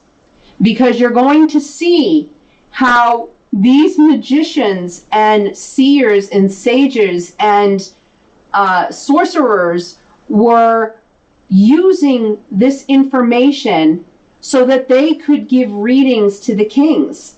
And I said it would be that the head magician, which Daniel oversaw all of the magicians in the king's court, they would see that to generate the first row in a full shield is what they call it, a full shield reading, you would generate the mothers, the daughters, the nieces, and these are all the figures that make up the 16. So it may be that Daniel, along with Shadrach, Meshach, and Abednego, his closest associates that came with him out of Babylon, they might be the ones who do the actual reading to get the four mothers. From that, it's the self-generating process that reveals itself from those four. Daniel would use the help because a reading of the king would be a full reading. And it would require figuring it out on paper. And it would require the help of all of the magicians that are in the king's palaces, because don't forget, they didn't walk around with pointy hats and wizardries and pointy shoes. These were men who took their job of divination very seriously. Kings would not go to war without consulting these people first, because they had to look in to the future, or however it was that they did it, to get the answers to assure the king of when would be the right time to, build a temple or get married, have their daughter get married, or whatever it was. And so Daniel would need these other magicians because it took a lot of research. It's like being put on a legal case. You have to defend somebody, and you have to check all of the different law books in order to see what laws might apply in this situation. In the case of Daniel with the king, what reveals that geomancy was in play was that there was the head, the chest, the legs, the feet. There was four. Just those four. I mean, those are the four levels of each geomantic figure. Right. But Daniel did not have time because the next day they were all going to be dead. So he could not do a full reading and enlist the help of all the other magicians, because they would get together in council and talk about the geomantic reading and what it could possibly mean before they went into the king and advised him on whether or not to go to war. Well, because Daniel didn't have the time. He did not. An overnight thing. He had to rely upon God to give him the information. To give him what he relied on God to do was for God to give him the explanation that he would have normally went into consultation with the other magicians and Shadrach, Meshach, and Abednego, and they would pore over the books of the kings. They would pore over the books that were in the library in Alexandria that would give the explanations for the varying combinations of geomantic figures. But because he didn't have that, he did a basic reading, got the first four, understood what those meant, and then said, Lord, you're going to have to tell me. Because when he went into the king the next day, the king wasn't going to just say, okay, Daniel, well, I think it's this. He would want to see some sort of proof of work in how he arrived at this. Exactly. And then he would have to say, this is all I got. God has revealed this to me. And so it depends on how you read it. Some parts of Scripture have said that it was a dream, which would have meant when he went to sleep. I doubt he slept at all that night. What I think it was, and others have said, is it was a vision.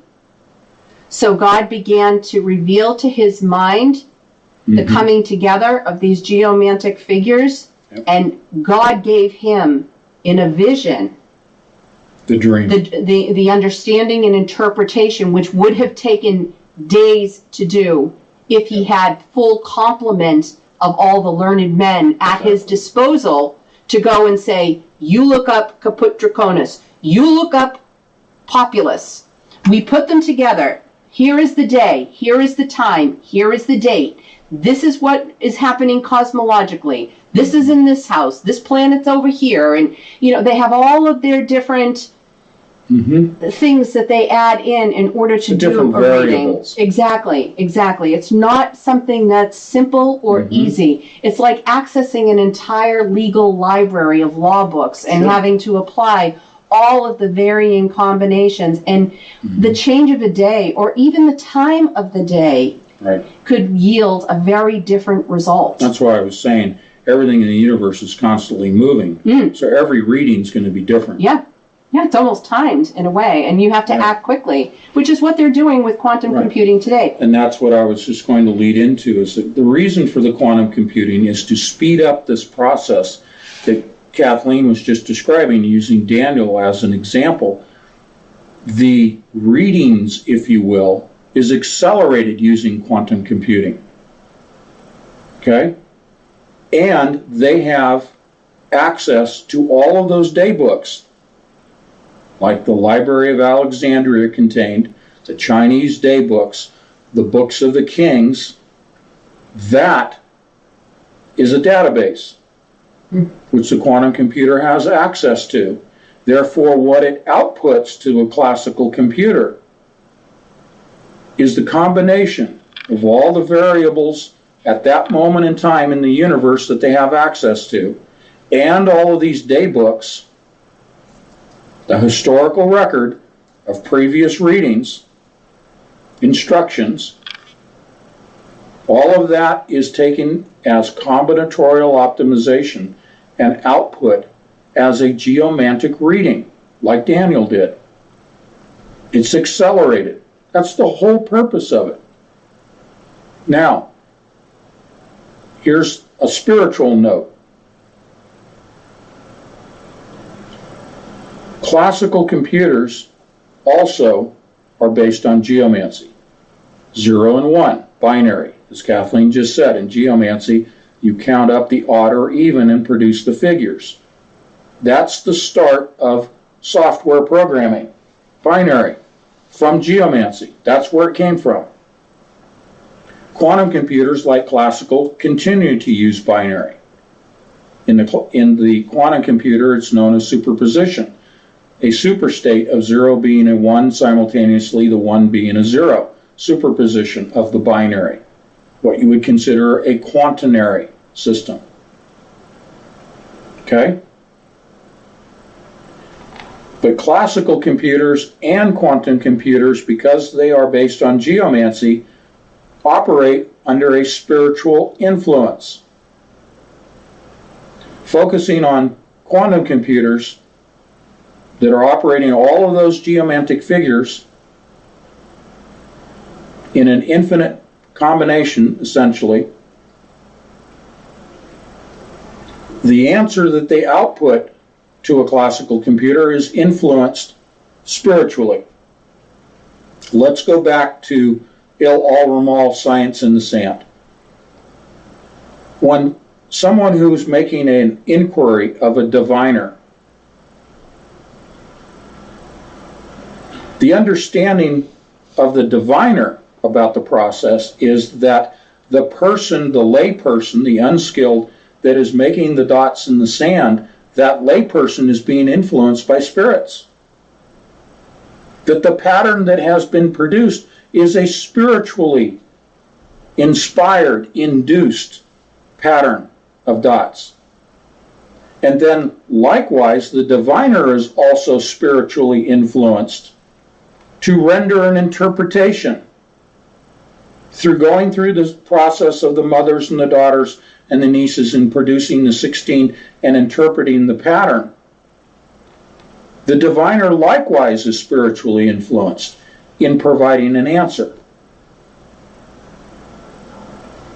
This is why it's called the school, the mystery schools, the dark arts, the forbidden arts, because this is a spiritual process in the computer as well. You've heard in the old days that about computers, they call it, the ghost in the machine.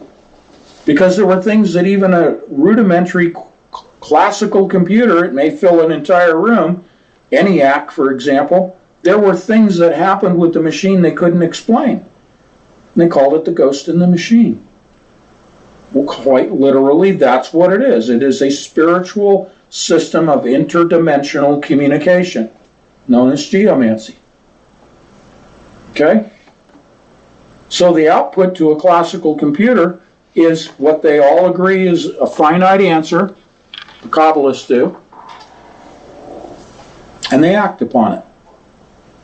They're trying to predict the future by generating probabilities. If you can generate predictions of the future, then you know what actions to take. But more insidiously, you know how to control people. That's why the Talmudic Kabbalist practice, which is inherently geomantic in its software, having the same goal of redemption, tikkun, of joining everything together as one, that's why.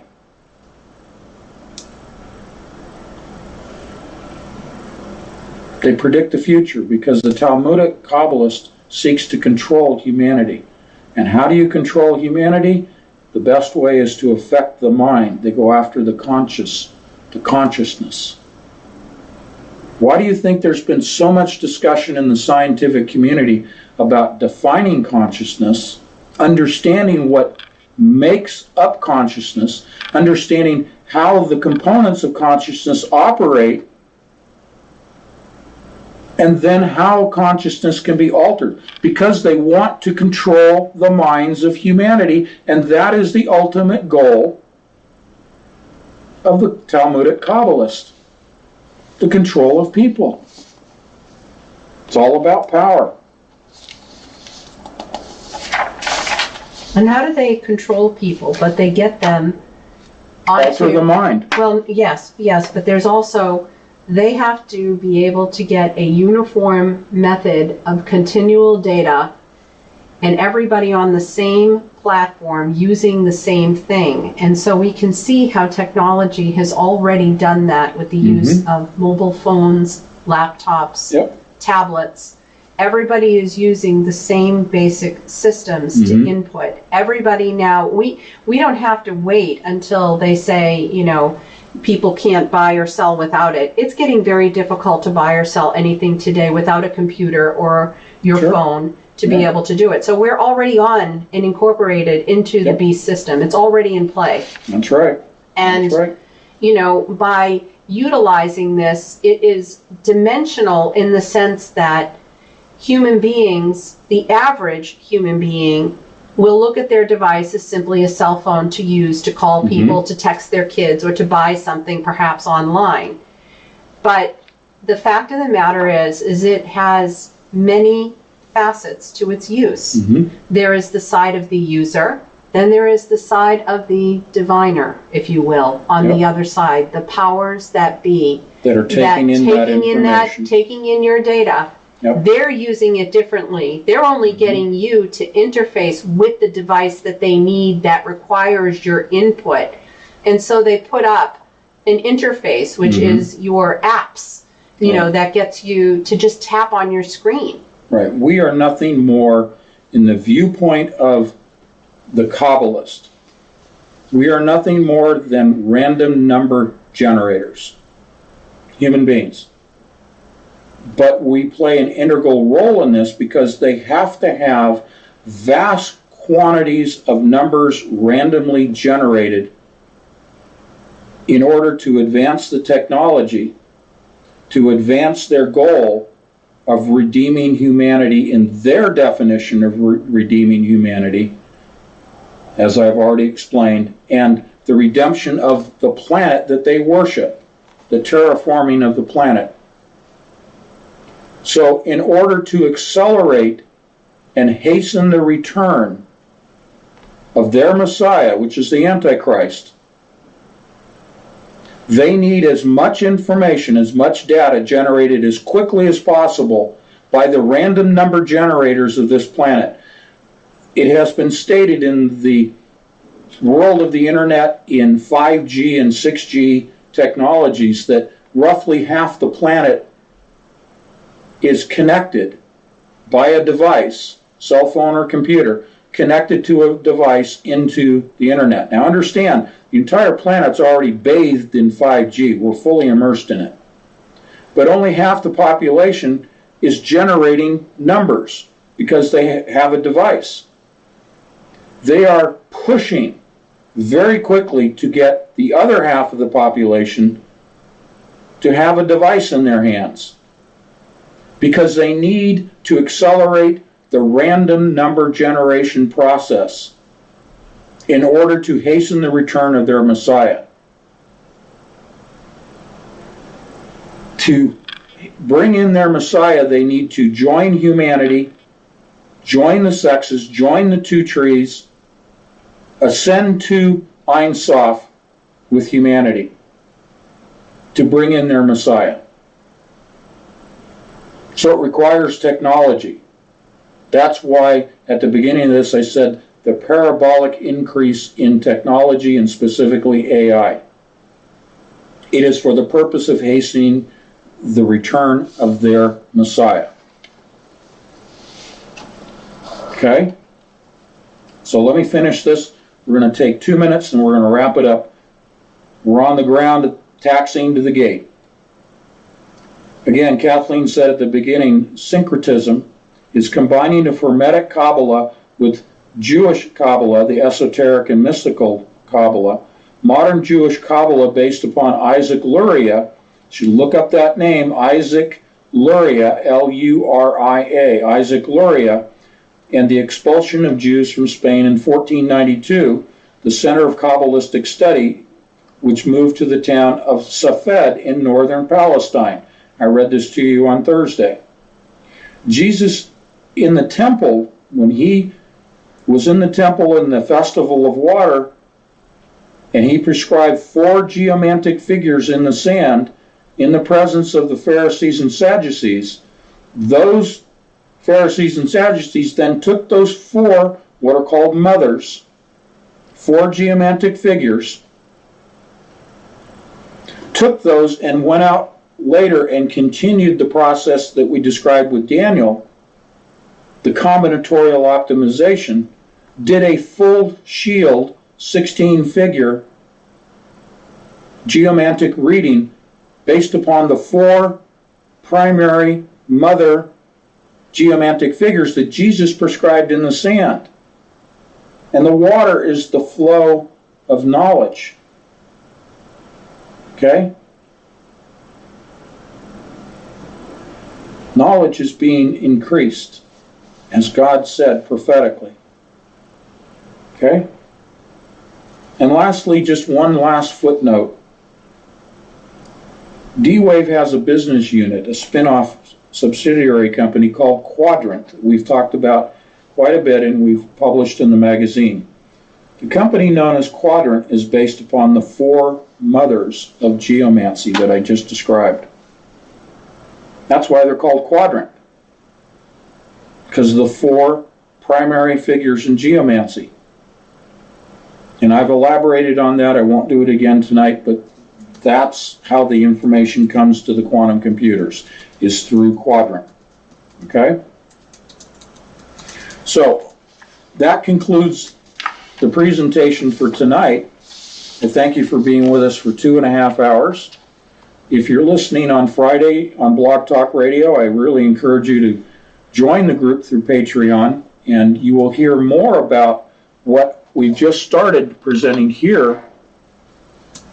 You will hear more on Wednesday and Thursday's live stream, which as a patron you have access to anytime in the archives. So if you join as a patron on Friday or Saturday, you can access the archives for every live stream we've done for over 18 months now, and every issue of Entangled magazine. If you're a $20 a month or higher patron, you'll get 24 months of back issues of Entangled, and this month is our 2-year anniversary. And webinars and other articles and things that I post on an almost daily basis as news items that come up that I think are of interest to the patrons. So if you like the research we're presenting and the reporting that we're doing, please join us as a patron. I want to thank all of our patrons that are supporting all of what's going on, and I hope that you find it interesting and beneficial to you. You are our friends, and this is our, this is, I don't want to call it a church because it's not. No, it's not. Okay, it's not. I just said it's not. Gosh. We just get together and we talk. We just get together and we're talking. We're just friends having a conversation. Okay? Don't want to make it more than it is. So what we do here is we let the folks that are on the live stream right now that have access to the chat room to have the chat room to themselves for the next 30 minutes. Kathleen and I are finished talking for the evening. And we thank you and God bless you all, and we pray for you. And if you have need of prayer, you know how to email us. You share a lot of great information with us, and we read it all, and we thank you and appreciate it, and it adds to our body of knowledge. So thank you, and good evening, and we'll talk to you on Wednesday.